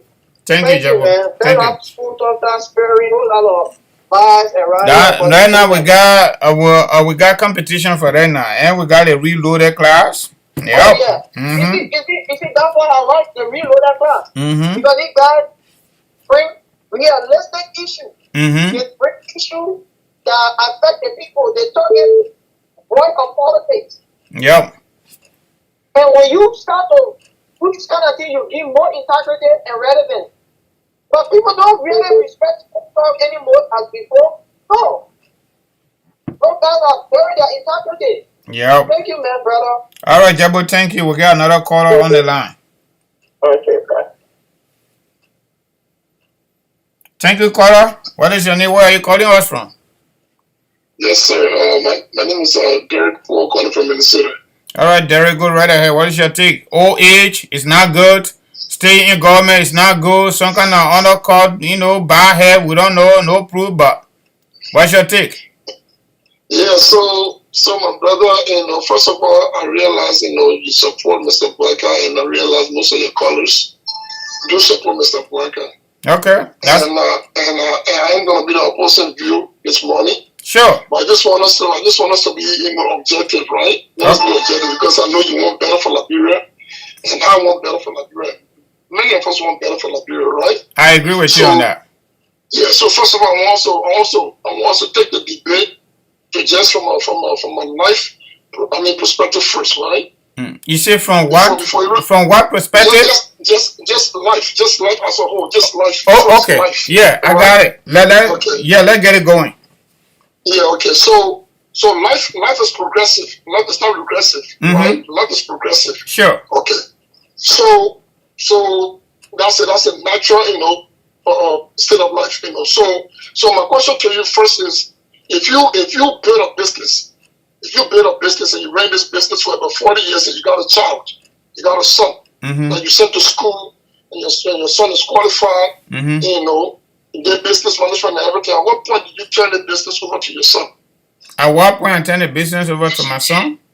Yeah, at what point you said, it's not my time to take over this business? That would be a personal conversation between my son and I. Okay. All right. As well, because there are some people are very good based on their own faith, based on their own God-given knowledge. Some people sense they are deaf and they make a will, especially in modern countries like not Liberia, but America. I know a lot of people do insurance and they do a will and they carry it to the archive. Just when they fall down, then whosoever they pour on that people can take it. Some people do a will as far as giving their property to their dog. Okay, I mean, but not be realistic. But we are realistic. That's the answer I got for you. No. The first question you asking me something a little bit outside of what we're discussing. You asking me if I own a business, at what point I want to give it to my child who are going to school and learn, right? And I just gave you an answer. That would be a personal conversation between my son and I, or between my child and I. All right. Okay. Well, I mean, but again, the natural progression of life is we grow up as a parent, you live, and then you turn whatsoever you got, you turn over to your children for it, because it's all generational, right? Okay. That's a natural progression of life. Okay, so now, because we're always talking about America and Liberia. Sure. But the difference between America and Liberia is institutions, right? Mm-hmm. America got institutions, Liberia does not. Right? No, yeah, I disagree with you on that. I disagree with you on that. You disagree with me? Yes. I mean, but if you have something that's not functioning, I mean, No. If you don't have it at all, it is because of the kind of leadership you are produced, like people like George Weah, like people like Madam Sedi. We instituted the Good Governance Commission. It's not working because our political leaders undermined it. We instituted the GAC. Give me chance. Let me give you reasons why I say enough. America has institutions that is above anybody political power. Evident by what we see the government do with Donald Trump. GAC was there. We asked our international partner, including UNDP and World Bank, to vet somebody for that position, but the person must be Liberian. They vetted John Moru. John Moru got the job. He started the job, and he said they may not do a good job, right? Because he was putting out the information that he got as a result of bad governance, right? We have LSCC, they see what the Judge Weah do is attaining position. They went and brought different law from the executive to just let everybody go without even considering their pay. So we got institutions, but our political leaders want to control everybody and they want to silence us. So the institutions don't work. So don't say we ain't got institutions, we do. Yeah, but my brother, I mean, okay, because again, but I mean that's more of the reason why you cannot compare America with Liberia. No, we will say compare America with Liberia because everything we do there, we copy it from here. You agree with that? Who be our election commission? Yes. Who built it? We copy it, but we're not doing a good job. Yeah, but we need to do it better. We need to do it better. Here's my point, my brother. Here's my point I'm trying to make. Okay, make your point. Say you're asking me because I get plenty of answer for you. Yeah, my point I'm trying to make is that because again, I started off by saying that life is progressive. Here in America, you see young children that leave from college, right? Mm-hmm. They're filling up institutions at the age of 21, 22. They are filling up institutions and they learn under the older ones and they take over at some point. So the football we watch it, American football, they drafting young kids every day that coming over and taking over. So the American league, and it continues. Now look at Liberia and stuff. But because we did not have an institutional football team, so as soon Josh Weah got done, the whole Lone Star broke down. Okay? So that's my point I'm trying to make you, because life is progressive, because the old people cannot keep doing the same thing. I mean, cannot continue doing what it's supposed to do. So now you need younger people to come and take over. That's my plan. And the first one I want to make to you, right? Mm-hmm. Now, when Mr. Blacker, we shouldn't treat Mr. Blacker like he's the one that has the solution. He's the one the only vision bearer of Liberia that will come and better be the only one to change this country. Because he's not. If that was the case, we'll be saying about this time. Okay? Because Mr. Black Eye, he does, like the only a previous caller talked about, he just want to come and make his legacy and then leave. Okay, cool. But in his own private life right now, what is the legacy that he has set? Just beside me, he doesn't have to be president, but what is the legacy right now that he's setting? If God forbid, if Mr. Blacker is no longer with us, what is it that you, Mr. President, can point to and say, this is Mr. Blacker's legacy? Right now. If you want me to answer, I can answer. Do you want me to do so? Okay, before I answer that question, let me go back. Nobody, especially this platform, insinuating that Mr. Blacker is our solution. That's not the point. The point is, we should not start attacking people or coming up with music directed at one person just because of long service in government, just because of their age. We're not saying Blacker is our solution. That's not my point. It is your political right to support whoever you want to support. It is my political right to support whoever I want to support. But we need to be fair. We need to be fair. Hold a minute. I'm coming there. We do not support old age in Liberia, but we support old age in America. Like you said, America got institutions. But not only that America got institutions, America got vibrant and strong uphold institutions. And these institutions, politicians are not above them. The institutions are above everybody, including the court. We saw Cabinet Journey being removed as a result of executive power. Through the CDC block, executive took money from our coffer and gave it to them. And the senators looking at our system, they booted one of the best out because he made a judicial opinion in chamber, which is protected by the Constitution. But we still use the narrow constitutional framework that call for impeachment. We booted the man out. Ellen Johnson used Liberian people money and booted out 2 speakers in Liberia. She booted out Erin Snow. She booted out and gave them pickups. She booted out Ellis Tyler. She brought Ellis Tyler. When Ellis Tyler started to understand the politics of the gay, she booted out Ellis Tyler. What you want to tell me? So nobody is saying Bwaka is a messiah. Bwaka is not a messiah. But you should not point at him just because he served our government. He's a bad guy. He cannot be president. No. No, you cannot also say because he's old, he cannot be president when you live in America and Joe Biden is 79 years old. And some of y'all voted for Joe Biden. So the point we're making here is, if you have an agenda for your candidate, I have an agenda for my candidate, let us put it on the table, let it talk, and let people go to the debate and give it to the Liberian people. But we should stop using our career, our professional career, to denigrate other citizens that have served our country. Now the question you ask me, what Bwaka have done for a private life? Number one thing Bwaka have done for a private life, he ain't got no baby outside. He married his wife, got 3 sons with 1 daughter, right? If I'm not mistaken. Okay? He worked in government for over 40 years. We have no proven record of corruption on him.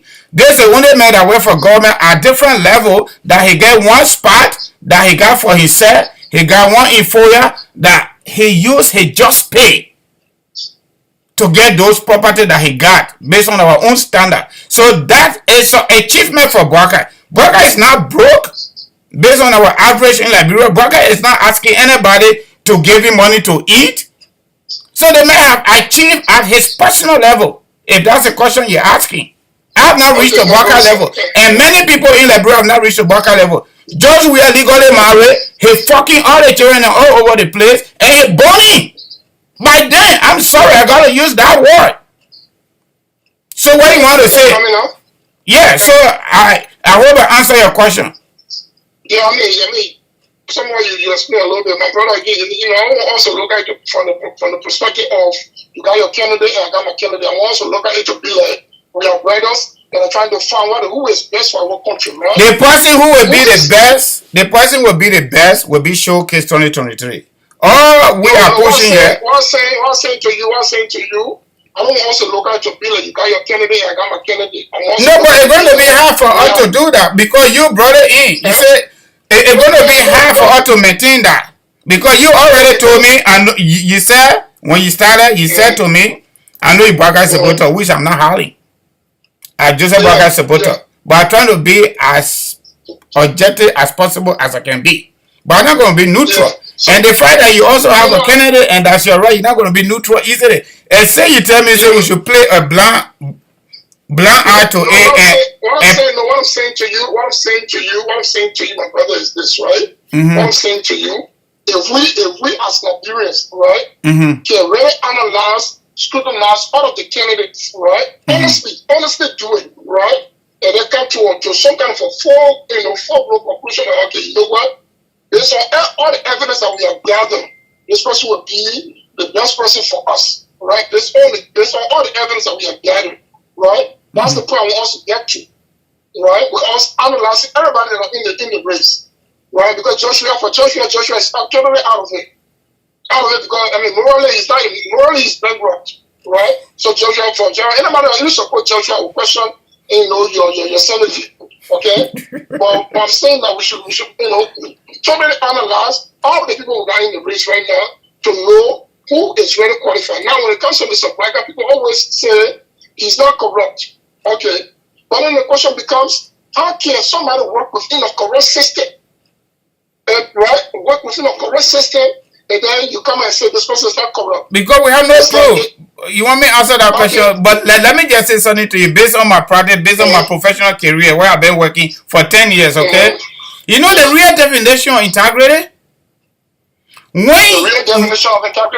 real definition of integrity, let me just give it to our audience, okay? The real definition of integrity is when you do things right, when no one is looking at you, like you are in the darkness. And you do it right. That's the real definition of integrity. And Joseph Walker has been able to maintain that. Because we all subscribe to this scientific system, modern scientific system. So if the man don't have any corruption allegation on, there is no proving all this record to say Joe Walker told $5 or $10. What you want us to say? He doesn't. Yeah, but legally, the guy, you know, I mean, as an accomplice, if you're an accomplice, right, to a crime, you commit a crime as well. But you have to be charged, right? You have to be charged. Yeah, but legally, if you watch a crime, you know, or crime, you don't report a crime, you are an accomplice. So, Joseph Walker in a category, is that what he portraying? That he watched people stealing and he didn't say nothing? No, man. It's what I say as brothers, as Liberians, right? We will start real scrutinizing everybody. And we have to do it honestly. My brother, so you know the reason. We start asking all the honest questions. These are some of the questions we have to ask. Why would somebody that has so much integrity, right? Watch crime occurring right around him and does nothing about it? People are stealing. I said people are stealing. That's what I'm saying. So why would somebody with so much integrity watch all the stealing going on around him and says nothing about it? Maybe he was not in charge of saying anything. So you see, my brother, again, that's my point to you. My point is, as Liberia, they will truly, honestly looking for somebody that will come. Because let's say, I don't know Alice Cummings, I don't know Baka, you don't know Baka, you don't know Cummings, but we're trying to analyze these people there from an honest and pure perspective to say this person here meet all our criteria. Then that's one of the questions we have to ask. Why would a man that has so much integrity, so much respect, work around so many notorious criminals and say nothing about it? Then the integrity is calling the question right away. Right? That's one. Number two, they have legal stealing and illegal stealing. Oh, some people can steal legally. Some people can steal legally. I'm just hearing out today. But legal stealing, legal stealing is like if I got my child in the house and I'm making money and my child is hungry and then maybe I got a Mercedes Benz. Why my child going to bed almost hungry? That's a legal stealing. No. Oh, okay. That's a legal. I'm robbing my child, right? You agree with me on that? How will you be a father? Your child needs are not met, but then you living lavishly. Right? So you mean you gotta go steal because your child need to live? So you gotta do a legal stealing just because your child need to live? No. I said legal stealing. That means I'm legally working for my money. So you legally hustling. You want to make sure your family survive. What happened? I say you are saying that you are legally working to earn what you can earn for your family to survive. But why will you refer to that as legal stealing? That's endless work. Legal stealing, when I say legal stealing, that's the same thing Judge we are doing right now. Because what I mean by legal stealing, they are writing these numbers on the books. The judge will take all the country money and put it in your pocket right on the book. As presidential and fair. That's legal stealing. There's a way we can track that. You write it on the book. There's a way we can track that too, even if you write it on the book. You know what? You see, these are some of the reasons why I personally really appreciate all of the platforms around the corners, because before today we did not have this kind of opportunity. Every time the budget is drafted and passed into law, I get copied. Even the TRC, I get copied. The poverty reduction strategy, I get copied. Okay? It's just like we have not been able, we the people, the ordinary people, the Liberian people that are voting to get good leader, quality, effective leader, we have not been able to get it. My brother, it's easy. And that's one of the reasons I like this country. If you were making $3 yesterday, and you're making $5 today, we can know. You know how do we know that? For those of us that come from business background, we do lifestyle audit. Lifestyle audit. Simple as that. And this is fundamental reasons why the asset declaration The asset declaration and publication is very, very important. It's very, very important. And now America decided to come in now to start helping us. Now let me just walk you a little backward a little bit, my brother. You said we should highlight with neutral, but me and not neutral. But let you do it for the benefit of the show, okay? Nobody calling, so I'm going to keep you on. If somebody called in, I will let you know. But this is his thing, okay? In criminal justice, I didn't study criminal justice, but I get small idea. Small, kini idea, okay? Or the guy commissioner of crime and the guy facilitator.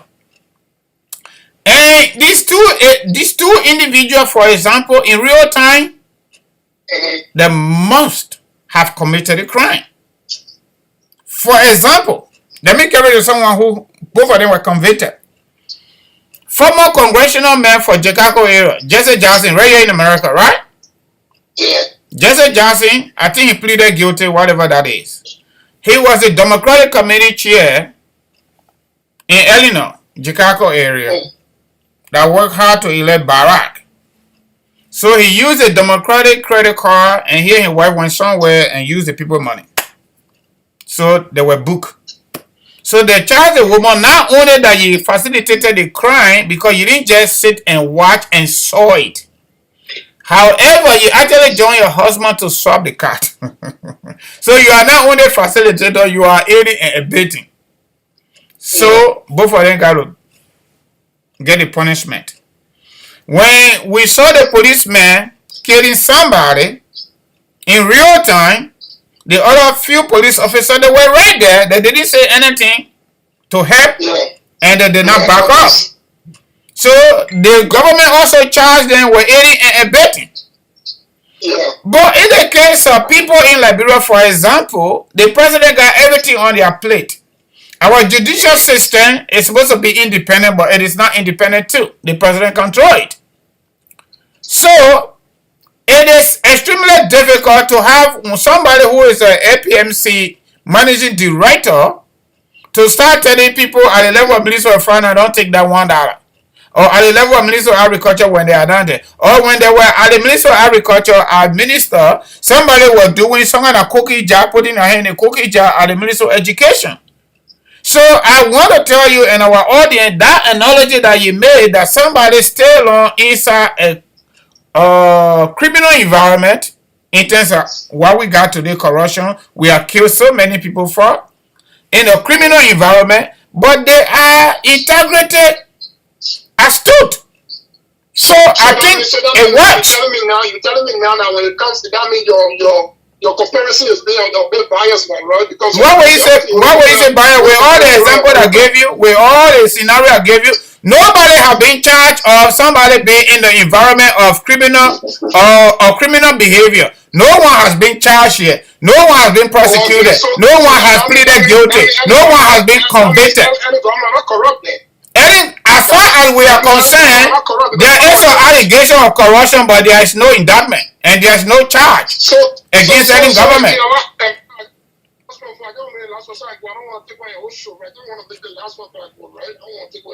Yeah, go ahead, my brother. I really appreciate the opportunity, right? Mm-hmm. So what I said, there is, I want to make the point of, illegal corruption, right? Because what people do, all the Treasury is doing right now, in the presidential project, they put most of the money on it. They go and build 2-3 houses, so until the rest of the money, that presidential project money. So you call that legal stealing? Legal stealing is on the books. Once it's on the book, look at you, lobbying is a form of corruption. Yep, it is. It's a form of corruption, but it's a legal corruption. You know what I mean? Because they take the money from the budget, but we can hold them accountable for that after the presidency. Yeah, so lobbying a corruption. So I'm trying to tell you, the reason bring that point, how much of Mr. Braga receiving, how much Mr. Braga office is receiving annually? And as vice president of Liberia, how much you were receiving? You can go to the budget history and know exactly how much he was receiving. There is a budget every year in Liberia. You can go to it. You're receiving at least between $2 to $2.5 million, right? I don't want to say yes. I don't want to say no. I'm not looking at the numbers right now. Because our report is how much you're receiving. So based on our alone, I thought Mr. Braga, out of the expenditure, They say they assume Mr. Baka bringing home between at least $400,000 in yearly. So that's the kind of money that American president makes. And that's a $30 trillion economy we're in. The president is making that kind of money.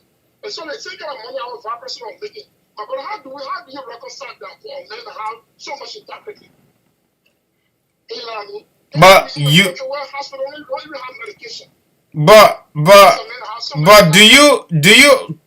do you also understand the constitutional responsibility of the vice president? Do you understand that too? I think under Article 52 or 58, I'm not too sure that I got the constitution, but I'm not going to it. Do you understand that? Have you ever heard the vice president budget?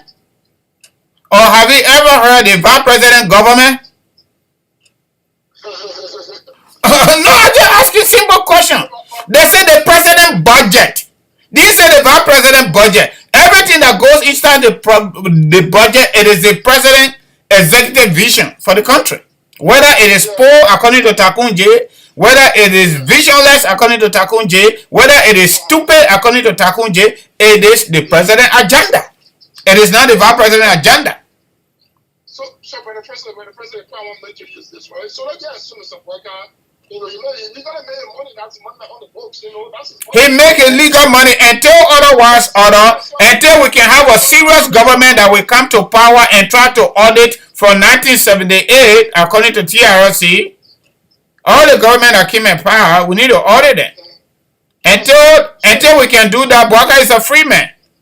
Yeah, no, yes, free. I'm not even trying to prosecute you. What I'm trying to say is this, right? What I'm trying to say is this, right? Mr. Bwaka, I'm calling legal stealing.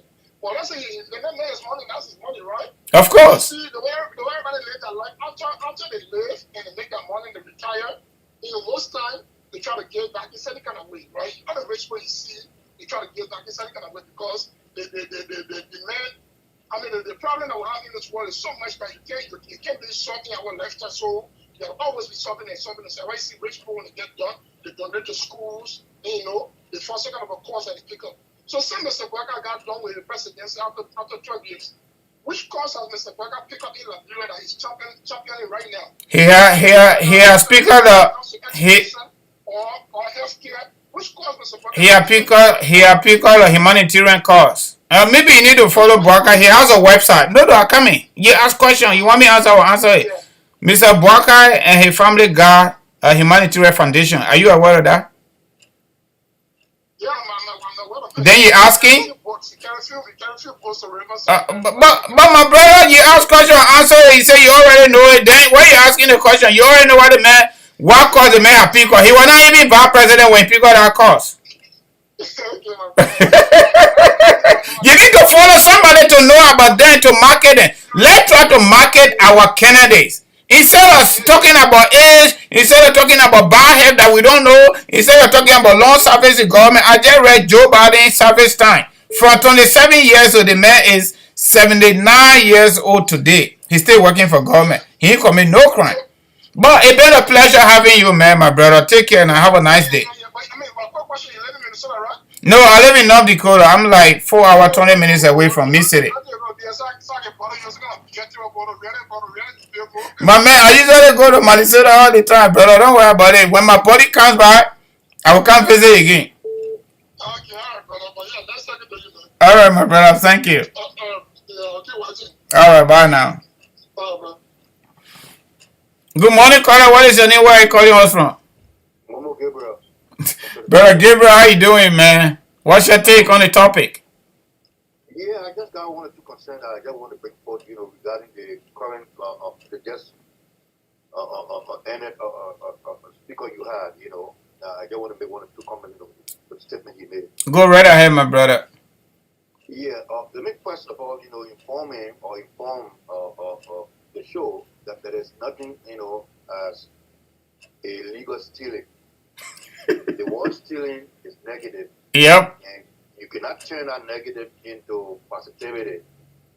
Or you cannot say that it's legal killing because somebody had it right in their own mind to kill somebody. And then when that act is committed, it will be termed as it was legal because they had a reason for doing the killing. the killing itself will be negative. It is immoral. Because you took somebody's life.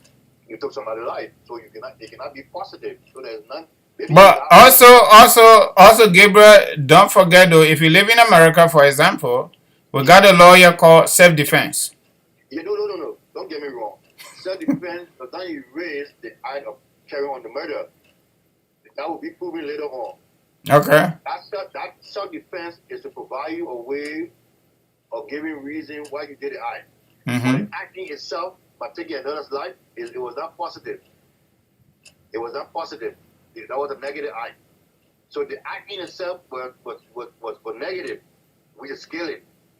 So until you can be, set free by the justification or whoever lawyer you got to defend you, to say you had the right to do that killing, the acting itself remains a negative act. So that stealing you're talking about, you cannot have negative killing, positive killing, and positive stealing. Or you cannot have, the right to steal or the right to kill at the moment the act is committed.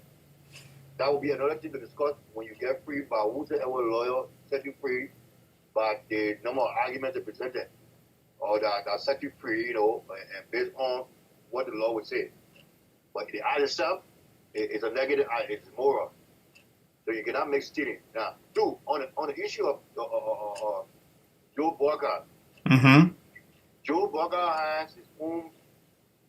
Everybody got their own deep personal space. Yep. When it comes to morality, So for someone to stand in that space and defend Joe Walker in that space for his personal deep things, I think it would be wrong. But on the issue of giving a track record from one point to the other, or from 1 year to the other, and making an investigation within a year with respect to the name Joe Walker, whether there was any corrupt act, and if nothing was found, then Joe Walker remains a moral man, a more upstanding man. But they say, I put my neck on the chopping board, this man has not done anything negative, personally on the altar, that needs to be proven. I just want to set these boundaries, when we giving justification, to who we want to support, But there are people in society that are really morally upright when it comes to the value of society. And Joe Walker, for the space from which he said we have not gotten any record to that effect, so he remained a morally upright man. And then two, under the same banner in that, whether you serve good from one point to another, and something wrong went on within that space, and you being a morally upright man, and if you saw that things were going wrong, you had the right and you had the ability to resign. But if you don't resign, it does not equally mean you were serving as an accomplice or a facilitator to whatever that happened there. But society will ask you, why didn't you resign when those things were being carried out? And you got the right to give your reason why you didn't resign. But we cannot stand to say we speak for Joe Walker. But morally, physically, honor our giving existence, a human being. When a good man is in an area, if you in a church, you see something going on wrong, and you talk to the pastor so much against him, your right to leave the church is open continuously. But when you remain there, then the church falls, the possibility of things falling on your head too as well is high. So you got to take some of the blame, like they share breading, right? You share breading. So Joe Walker, in that respect, when we're discussing Joe Walker, we should have an open mind, to agreeing with people who say Joe Walker should be equally liable for some of the wrong things that went on, because Joe Walker say, something like the old car. You don't know how to move it, something like that. One part where you made. Yeah, old car park on a racetrack, something like that. I'm not quoting him very well. You think good. You paraphrasing it like the same way I think about it. Yeah, but I you see, let me just come a little bit when it comes to the Joe Walker issue, okay? Let me just be honest with you. What you just said, I trying to little bit agree with you on the issue of you now leaving and not saying anything. But you got to also logo. Those of us that did organizational behavior, naturally people don't like change because no one's really know what in that change. Okay, so if you look at Joe Walker, generation and you look at our generation, probably it's a two different thing we're talking about. My generation, I will not even serve as vice president for anybody after the first term. We go second term, I stay with you. I want a team. When you go in and you tell me you don't give me no clear cut, I'm going to walk away. That's my generation. But Joe Burger, that generation, maybe they didn't think about that. Because if you're talking about baby boomer, for example, we're going to organizational development now.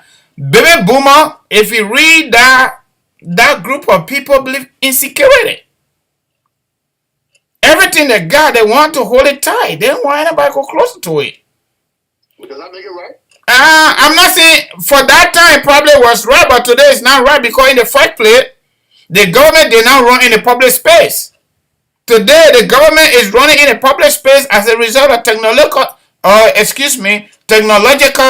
advancement. I am not supporting him. I'm not supporting him or giving reasons for behaving the way he behaved in the past. No. All I am saying is if we were to count 2 to 3 to 100, when it comes to our political space, I'm not going to that personal closet. I don't want to go there. I don't want to know anything about that. But for the time that we're discussing, the last 40 years in our country, or 42 years, from 1980 to 2022, that's 44 years, right? Not 44, but 42 years. 42 years. Joe Barker has been the man when it comes to integrity. Has there been any audits on Joe Barker record? The government had done a series of audits based on what I know, but to point a specific audit that was done on Joe Barker as a steward of his office, or maybe vice president office, I have no idea. So maybe he was at the Ministry of Agriculture. The reason why I asked whether there was some audits done on Joe Barker as a person with respect to his offices or his office, based on the time he served, is that we don't have any record on any audits on Joe Barker. So when we're making analysis on his character with respect to being upright morally, as corruption may come in, or other bad behavior may come in, let us leave a space for other people who may have concern, and not being absolute and say this man is a capital, is a small God or a demon God. You know? Let's leave a space to be rational to say, look, in as much as our evaluation can say anything, this guy has proven in our physical thing, in the answer of others only personally, we think there's some leverage with respect to his good capital, unless others who proven themselves wrong continuously. So when people raise your concern, don't be angry, there shouldn't be any anger. No. It's just a short-time talk, my brother. It's a short-time talk. Don't even take it serious. Yeah, good. Let's have an open mind to look, put people under the microscope with respect to the issue being discussed. The last thing I want to say to you is, what a baby boomer or the non-current behavior or kids that have been born or the area we're in, it does not negate that morality will be different in the past or should have been different in the past to now. Morality in the past is the same as morality now. If you did wrong in the past by harming or being verbally, not suitable to your friend in the past, it's the same as if you did it today, it will be wrong. So it does not change it. But what would change is the procedure to how we do our evaluation based on what you brought in regarding, social development here and there with respect to managerial scripts and ethics, all those things. The language will only change. But the constant there, the idea there will always be the same. They will just modify the language. All people write books. They got so many chapters, 1, verse 2, verse 3. But our overall objective of that book will still remain. Whether it comes to security, it comes to managerial behavior and traits, it remains. So in school, it's very good to follow the concept because the concept never changes easily. Yeah. You wouldn't modify your language and modify the way you articulate it, but it always remains. So if you want to be a good student, it's good to follow the rationality and the concept you grab from there. Because and just develop your idea or defending that concept and how to develop it more, giving more examples, more illustration, more description, And you always, people always say, yeah, the guy is one of the smartest guy, you know, because you always modify it by your own thought and reasoning, but it never changed. It's like a woman having baby in the past to a woman having baby now. Nothing has changed. For the procedure, oh, you gotta go do this, you gotta go for a C-section, you gotta go. Even C-section, it still remains a cut. A cut is a cut. My man, don't go there too much before our sister and get point with you. No. I just give you an example, but I don't want to be rational. You know, people can make mistakes with things. What do you eat? I eat rice. Oh, for me, I don't eat rice. I only eat bread. What you eat? We discuss eating. They say, what do you eat? They tell you, what kind of thing do you eat? So what do you discuss politically? Does not erase, does not discourage anything that happened politically in the past with respect to current events that we're discussing. So that's a rational thing to think. You know, as we go about to put our candidate, like the guy you are, you're saying you're trying to provide a level playing field. So look, in a much as we got our very candidate, but we want the best for our country. And if we want the best for our country, we'll have an open mind. Yep. Right now, for me, say I was born 1970 to now, to God, the only men that I saw generally were trying to do better for us as a country. You want me to guess? Man, if you guess, and you say that name, I would just say 100%. So let me give me a guess. Richard Toba? Congratulations. Hey, pass the test. Yeah, you pass the test. You pass the test. Look, I'm not saying Richard Toba. Look, that man will not be able to play. I tell you all what in everyone. Well, when you the brag and the person they brag and doing the money, they got the baby, they go also all around and bring the fresh food and put in the baby mouth. You know what? Because he does not want to be worried when you go and do a personal thing. When our mother bird leaves, the mother bird will go through all kinds of things. Even snake and all the attack the mother bird. But he doesn't come and tell the children, say, this is what I found. So we can talk about the first thing. Bringing bread home, holding your mom, and go do all your woman nasty and in the partner. In local country, the men had children all over. But you know why he didn't go on the radar? No. Because he was a room, a base, will always satisfied with the leader they have. When you leave like that, even parents in the home, when you operate like that, your children don't feel even suffering, they don't feel hotter. My mom sold in the market for what? 18 years to sell all out of school. She sold billable and all kind of market you know, grumpy, peanuts to sell out the school. But today, none of those marks of our selling is on whatsoever lesson we learn from our school, because the best thing was for to feel us. And we can pay it back to our mothers because of the things that we go through. But leaders have to understand these things. We don't want to look in your pocket. We don't want to know say you corrupt. Just feel us. Take care of us. Tell me how I need roofing. Know how I need to tell you. Go there and see the place leaking. Fix stop me out. Go to GWGC, put benches there. Put blackboard there. You get it fixed.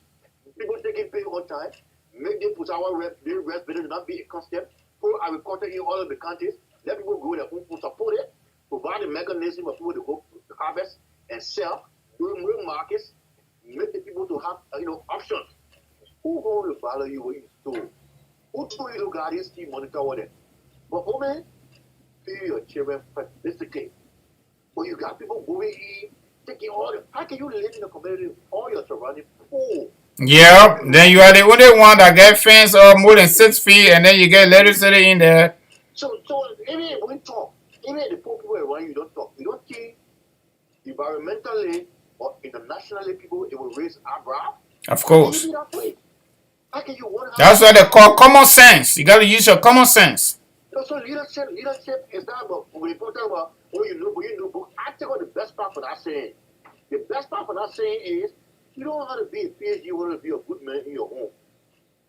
Everybody needs to get their home. What am I being in your home when you leave it the children there? The children will go to school. The children will eat. They will wear clothes. Nobody need to have a PhD to do all these things. The same thing with a country. Who need to go do blueprint? What do we need a committee for? To tell you that the people in Nukuta are suffering. What do you need a committee for to tell you that the people in Nukuta in that food to eat? Or the people in Nizo, their way, they go in that road to go to the house. What do they tell you? Yeah, bro, Gabriel, we get another caller here, so if we can just, conclude, we'll be fine. Stop there and say thank you. So let the people use common sense to take care of the people. All right, my brother. Thank you very much for your contribution. Thank you. We really appreciate it. Good morning, caller. You are our last call. Our last caller, anyway. What's your name? Where are you calling us from? Good morning. Good morning, caller. What's your name? Where are you calling us from? My name is N. Salik Baba, and I call you from the state of Maryland. All right, Mr. Bubba. Go right ahead. What's your take on the topic? You already know the topic, right? Yes, sir. If I understood it clearly, Francis, I think I got you. Okay. So let me just inject what I wanted to say. Okay. According to history, or let me just drop it down for our people to understand better. In order to plant a new mat, There must be old mat. stay on the old mat, people to plant the new mat. What am I saying? You see, when it comes to leadership, for us that is management and all the kind of this and that, we understand that leadership right now in our country or every part of the world, it needs experience. You go for an interview, you're going to be asked, what's your experience in this job that you have applied for? Mm-hmm. They're always asking that question. Fine. So you have to be competent. You have to have experience of the job. That's the reason why they will look at you up and down and say, okay, so, and the rest thing. So in terms of leadership for Liberia, I would really love Liberia. We should not be looking at numbers, as people would say ages. It's the qualification, experience, and the know-how. That's what we should be looking at. Like you stated, here, there, younger. There are leaders that are high in ages, but they go to the job of experience and the knowledge of leading the people. So they always come up with good results. I don't understand what people will be talking about. Ambassador Boyka is old, he's old. Yes, he is. He defined it by the numbers, but he has the know-how. This is a man that has been working in the government for many years. So we know exactly what to touch and what not to touch, how to perform. Because he has the experience. You take somebody that don't know it, you just be sending Liberia back to another 100 years. Mm-hmm. So my take is experience. These people are older. Joe Biden, you call, and so many leaders around the world. It is the experience that they are stepping to the job. They are not going to be looking for money to steal for girlfriend here, there, y'all know, buy a new car. No. From the old man record, if he wanted to be such a person, his record would have been proven. But he doesn't care about that. He thinks what is he earns. Yo, justly. That's his earnings that he using around. Our people, most of them just want people to just go and fool them. That's what they like. And people see and nobody talking this and that, I'm not gonna say. But they know that the old man will be very straight in what he say and what he do. So for me, my thing is old man, no problem. The thing here is experience and good governance from the past man. So I go for Joe Boyka any day because I know the old man have experience and he can better lead our people. With those young people that will come around, he will tell them exactly what they should. So And you know, before you go, my brother, a lot of people don't know because a lot of us don't read, and it's no disrespect to folks that don't read, okay? Turbo served as vice president to Tubman for 19 years. And Liberians, in our majority, we didn't even know who was Turbo. We didn't even know whether he was vice president until Tubman passed away. According to Dr. Seguano, may so rest in peace. When Tubman passed away, Councillor Lavla Kobo Johnson Sr. was the Army Chief of Staff. And some people came from the backyard and said, hey, this is your time. And the Chief of Staff said, you know what? Our Constitution says when the president died, that the vice president can take over. According to Dr. Guano, may so rest in peace, passed away today, Liberian time. Yeah. He taught me topics in Liberian history at University of Liberia. So he said, no, Toba was on his farm. It was the chief of staff for the army at that time, AFA, that went and brought Toba, and Toba was suing as the next president. So in my mind, in the midst of everything, Toba already knew the environment of government because he had been there for 19 years straight. Even though there was this so say one, so say all kind of two-week party, but at least by that time he had already gained sufficient knowledge when it comes to the presidency, and he was also actively preaching, and he was Baptist seminary, in fact, Baptist Outreach Seminary president. Yes, he was. And the whole ECOWAS thing we're talking about, it was Toba and the rest of the leaders initiated from Nigeria. So Toba had a vast knowledge, but again, Toba had three forces. Toba trying to be better president, but the very people, the community that he came from, the quote unquote, the Congo people were fighting him because of opening the country to other folks, quote unquote, the country women, children. Because the agitation continued to increase. So the old people were fighting him, the country women, children were fighting him because some of them were in jail as per our history. Now, the foreign policy bilateral foreign policy between Liberia and America on the issue of Israel. That was another fight. That was another one. So it was just extremely difficult for Toba to have survived the three forces that fought against him. But many people don't know. They just feel that some do they actually did like they killed Toba. But that's another day. You know, so my brother, I appreciate your contribution today. And you know, we just gotta keep it going. This is the way we inform our people. So all we say to everybody, share the show so that other people can watch and get to, you know, get this information that we are giving out. That's true, my man, because the election is right around the corner. People need to know. Yep. All right, our doctor is calling us from Pennsylvania. Oh my God, I wanted to end with you, but I got to pick up the doctor call before you hold me content. Go ahead. Thank you, Francis. Bye-bye. You're welcome.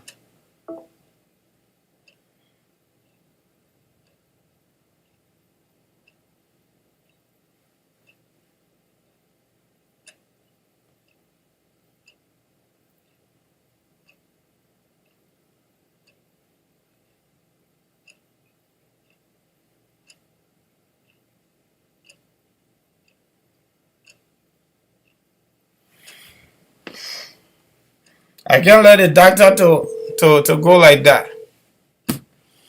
We want to say welcome on board, everybody. Mr. Clark, welcome on board. Hey, grace and peace. Yeah, great. Dad, how you doing today? Oh, man. To God be the glory. All right, great. Drop it on us. You are our last caller.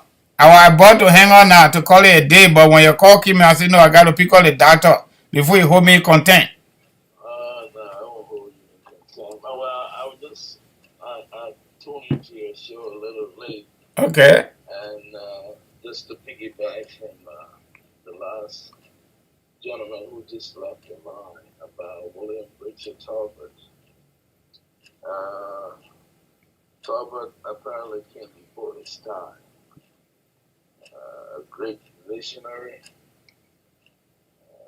a man with a determinative spirit, you know, highly eloquent, a minister of the gospel who knew what ethics meant, what it meant to cater to the needs and the aspirations of the people.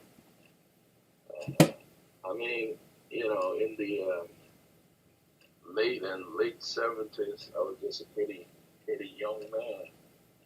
I remember vividly, you know, around 1978, 79, my elder brother was graduating at the time from the Bonjima Montalaika High School, which being transitioned into the Bonjima Montalaika High School. Mm-hmm. It was before called the Bonjima High School.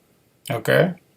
And you look at the blueprint of some of those major projects that were going on, Bonjima Montalaika, Zegru Montalaika, you know, you have the Abel Montalaika, that vision of trying to open up the country, create a framework that there will be you know, education for all, you know, that whole concept of total involvement, you know, upright minds, building that particular generation. I mean, see how we play under the moon in our towns and our villages. Those of our fathers, you know, our uncles and aunts and people in the community who live, whether they live in towns and villages or in the cities or in the rural parts of the country, those traditions, those practices, the way of life, you know, those things that we went through, whether it was through the Poro, the Sandy, and those were formative framework in which minds were built, young people were upgraded, people were taught. You know, sometimes I sit and I look back.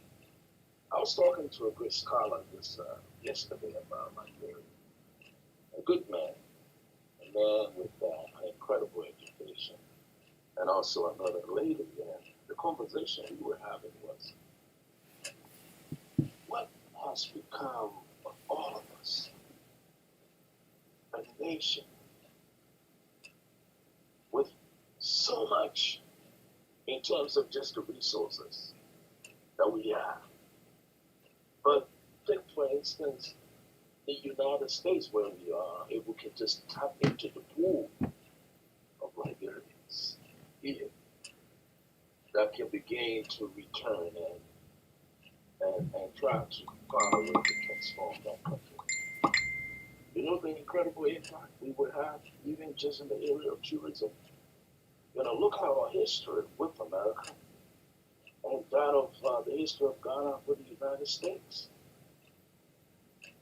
The irony is we're not tapping into that pool, that tapestry of what it means to have people who are educated, who are trained in different fields. I mean, it's just enormous.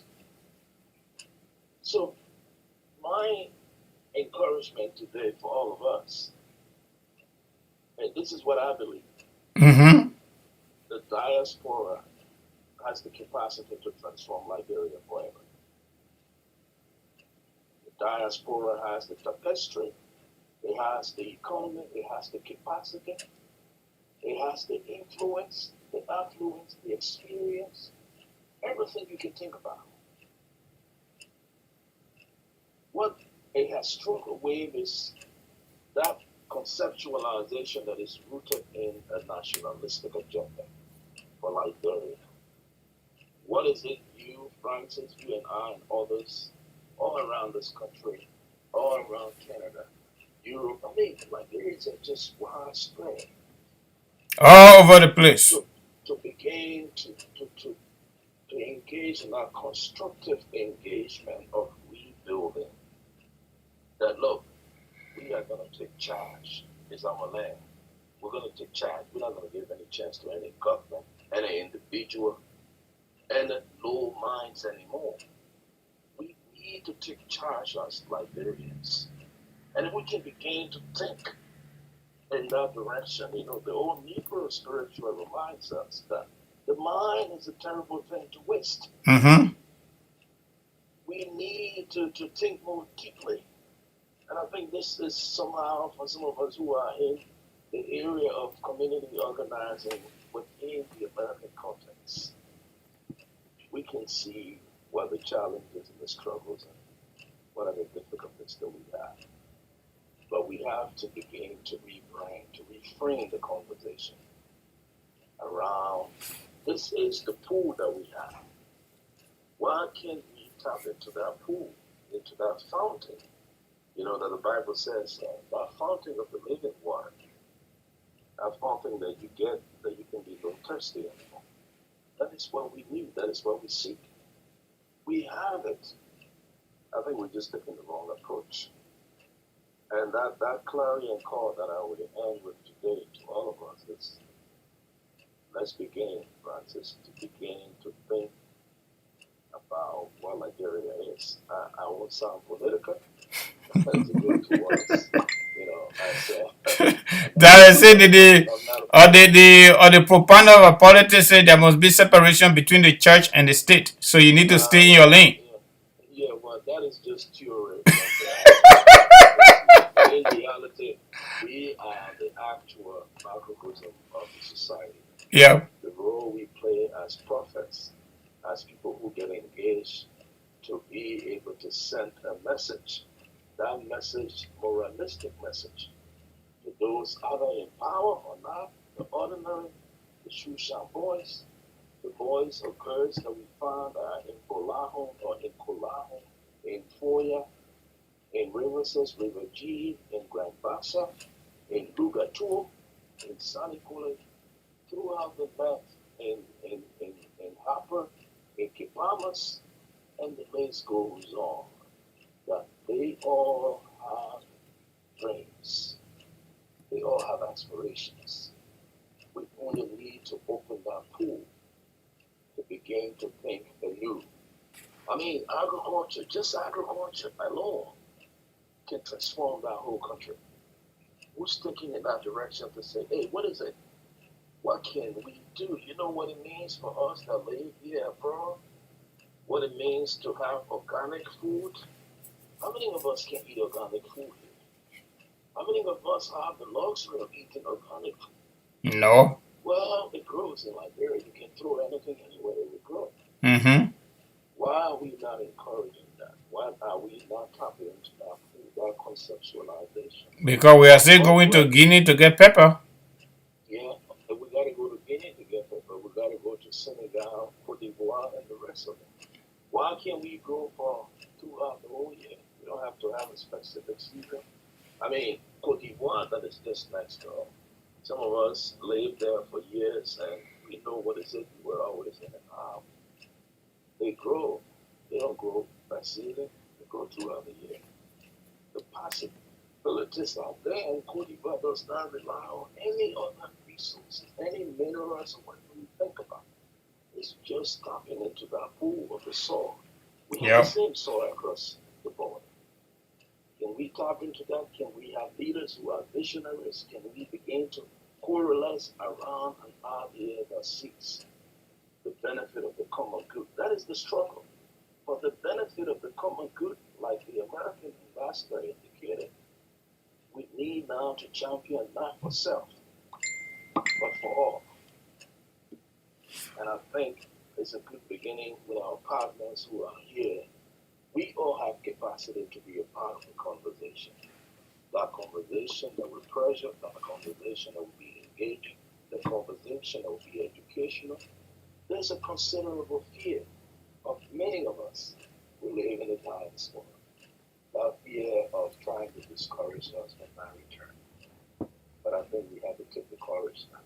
Sure. Again, to put things in the past to realize that Liberia is all that we have. And we have that constitutional, that breathtaking right to be able to change and transform that country.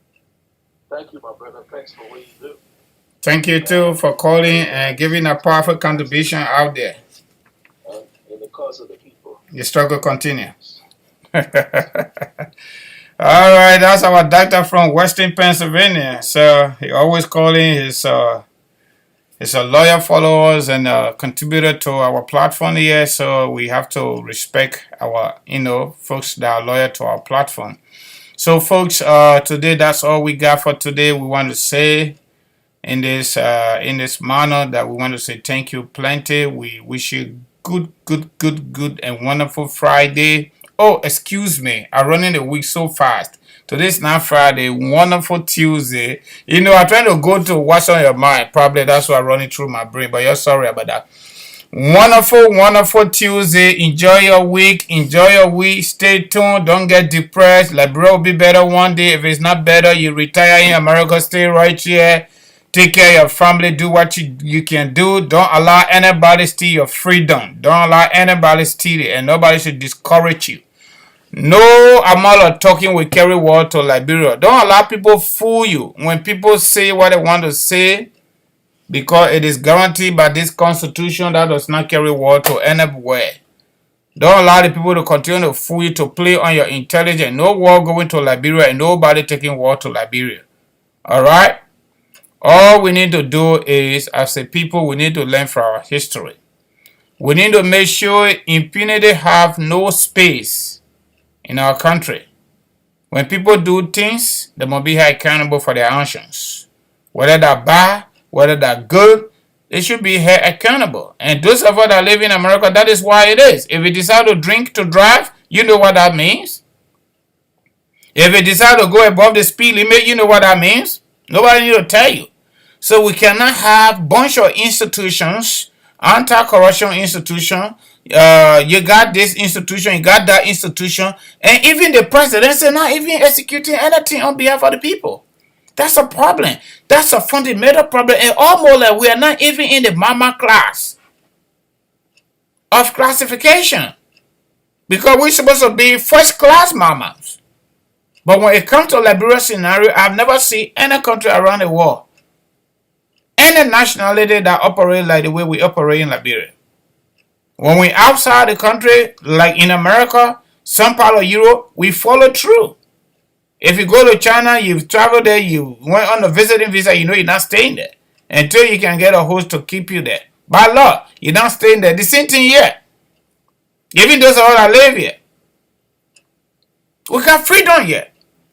There are people that sit on their podcasts here in America, American, black and white, born and raised in America, and say anything they want to say. It is guaranteed by law. It is guaranteed. As long as you're not threatening nobody, you're not taking gun to go to say you're going to shoot somebody, you're fine. You're fine. So everything we're saying, actually, indirectly, we're trying to help our country. Because we want our leaders to change, but they're not changing easily.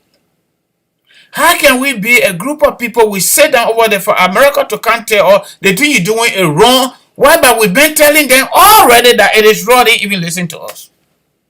The more we say that, the more time they even annoy us. In the midst of sanction for corruption by the United States government, our President George will come up with a new music. Your own, your leave me alone, let me eat my own. Your leave we are alone. It's so annoying. What motivation, what inspiration, what courage can that kind of music give to any child that is born today? Or those people that were born 1990, those that were born 2003, and so just will play soccer? What hope does it give to folks, young people in the majority that voted for George Weah, when he come up with a song to defend his officials himself that's stealing from the Liberian people coffers, that taking food from the tables of children, that killing our democracy in the name of lobbying in Washington, that having his presidential minister taking the burden, taking the responsibility of National Investment Commission, taking the responsibility of our Construction Bureau, taking the responsibility of our PPCC Commission. My people, what kind of country is that? There are other countries that fought war all over the world, including the United States. They continue to learn from their mistake. They continue to learn from their mistake. They correct the present to make the future a better one. We're refusing every single day. Evident by what we see Joshua and people doing. We had a bad government yesterday. But this one,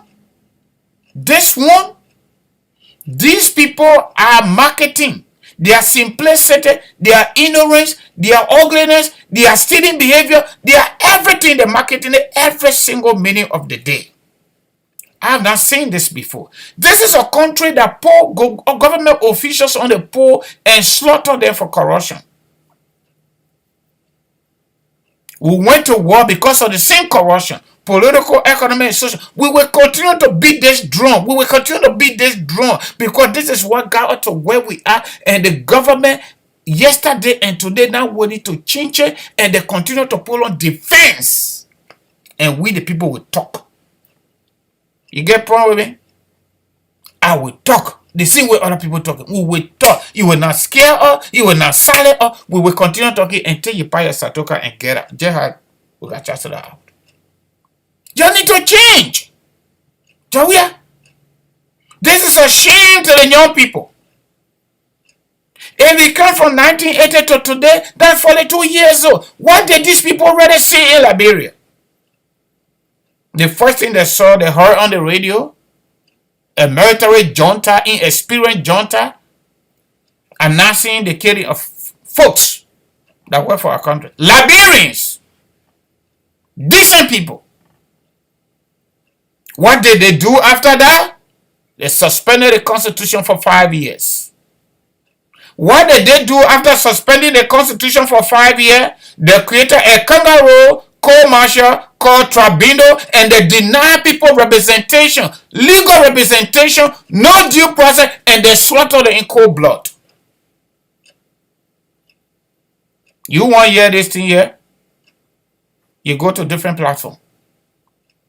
When they did that, what did they bring to the table of the Liberian people? The very corruption they accuse other folks of. That's the same thing they did. They brought their nephew, they brought their girlfriends, they brought their wife, they brought their this, they brought their that. Incompetent people. The real definition of nepotism. When you bring people who are your friends, who are your family members, are not competent, are not qualified, they don't deserve that public job, and you give it to them, that's the exact definition of nepotism. And that's what we see George Weah and his people do. Jefferson Koji get job, he ain't qualified for it. His girlfriend get job, she ain't qualified for it. They go to confirmation here, they don't get it, they maneuver, they find a way to give them another job that does not require confirmation. That's corruption, inherent corruption. But we go number 2 to the free poll, he went to another place, and they all met somewhere, they are went to the... How can somebody go to confirmation as Deputy Minister of Finance for Fiscal Affairs that do not even understand what the word fiscal means on camera? Then Nathaniel Magete, a friend from Philadelphia, encouraged him to go manage our safety at the airport. You see the man lying on camera.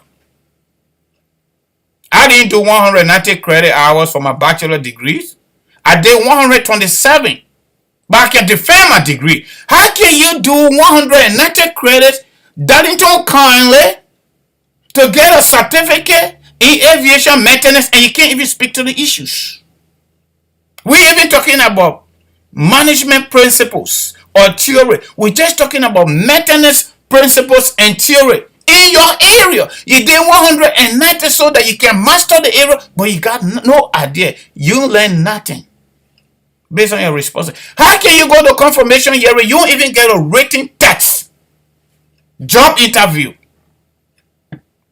just because Nathaniel Magate took money from him. They want to do everything humanly possible. Another form of stealing. The same thing America said about him. That is who he is. He take money from public job seekers at the level of the government. The women, he gave them the jobs to go inside and come outside. They give them job. You want that kind of conversation? You get out. We will give it raw dog. Those kind of behavior need to stop. After we killed the 16 plus people on the pole with AK-47, we did the same thing, and that led to the war. According to media report, over 250,000 people killed. People are living in the 21st century today. George Weah and his cartels members, his criminal cartel members, they are telling all they're stealing the money, but they're supposed to steal it because they're putting down homes for them and their children. So that's the justification they got for us. We ain't going to stop this conversation until you stop.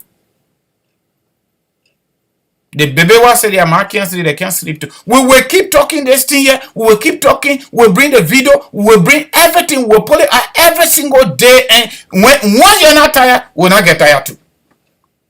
And at the end of the day, you're going to be held accountable. Liberian people say, now they not day for rule, one day for master. When that one day comes, you will know. And Jefferson Koji said he's going to get his people to go to where Sioux people were protesting. I don't know why he didn't go there. America coming with the other list. My people, you thank you, yeah? You thank you for coming. Those of you that came late, we didn't call your name. We say sorry. Tomorrow we'll try to call your name when you come on early. We overstay even though we didn't plan to stay long. But we did stay. But you know what? It is good. This is our under contribution. In addition to Money Grain, Western Union, RRA, and other form of sending money to Liberia, with money that we send to Liberia from Liberians abroad for different reasons, primarily to our family members and our friends and projects, because we too, we love Liberia. It's more than the budget. But they want to silence or they don't listen to us. And majority of them live right here before they went to Liberia. You think you'll succeed silent? Oh, no, we're not going to be silent. We're not going to close our mouth. We'll open it and we'll open it wide. You got to change. You ain't changed, we'll be right here just the way we are. You thank you plenty for coming. You thank you plenty for coming. You'll come on tomorrow when I come on. We're sorry yesterday we couldn't come on due to some family work. But we are here today. By the grace of God, we'll be here tomorrow. Thank you. And have a nice and wonderful Tuesday. Bye now.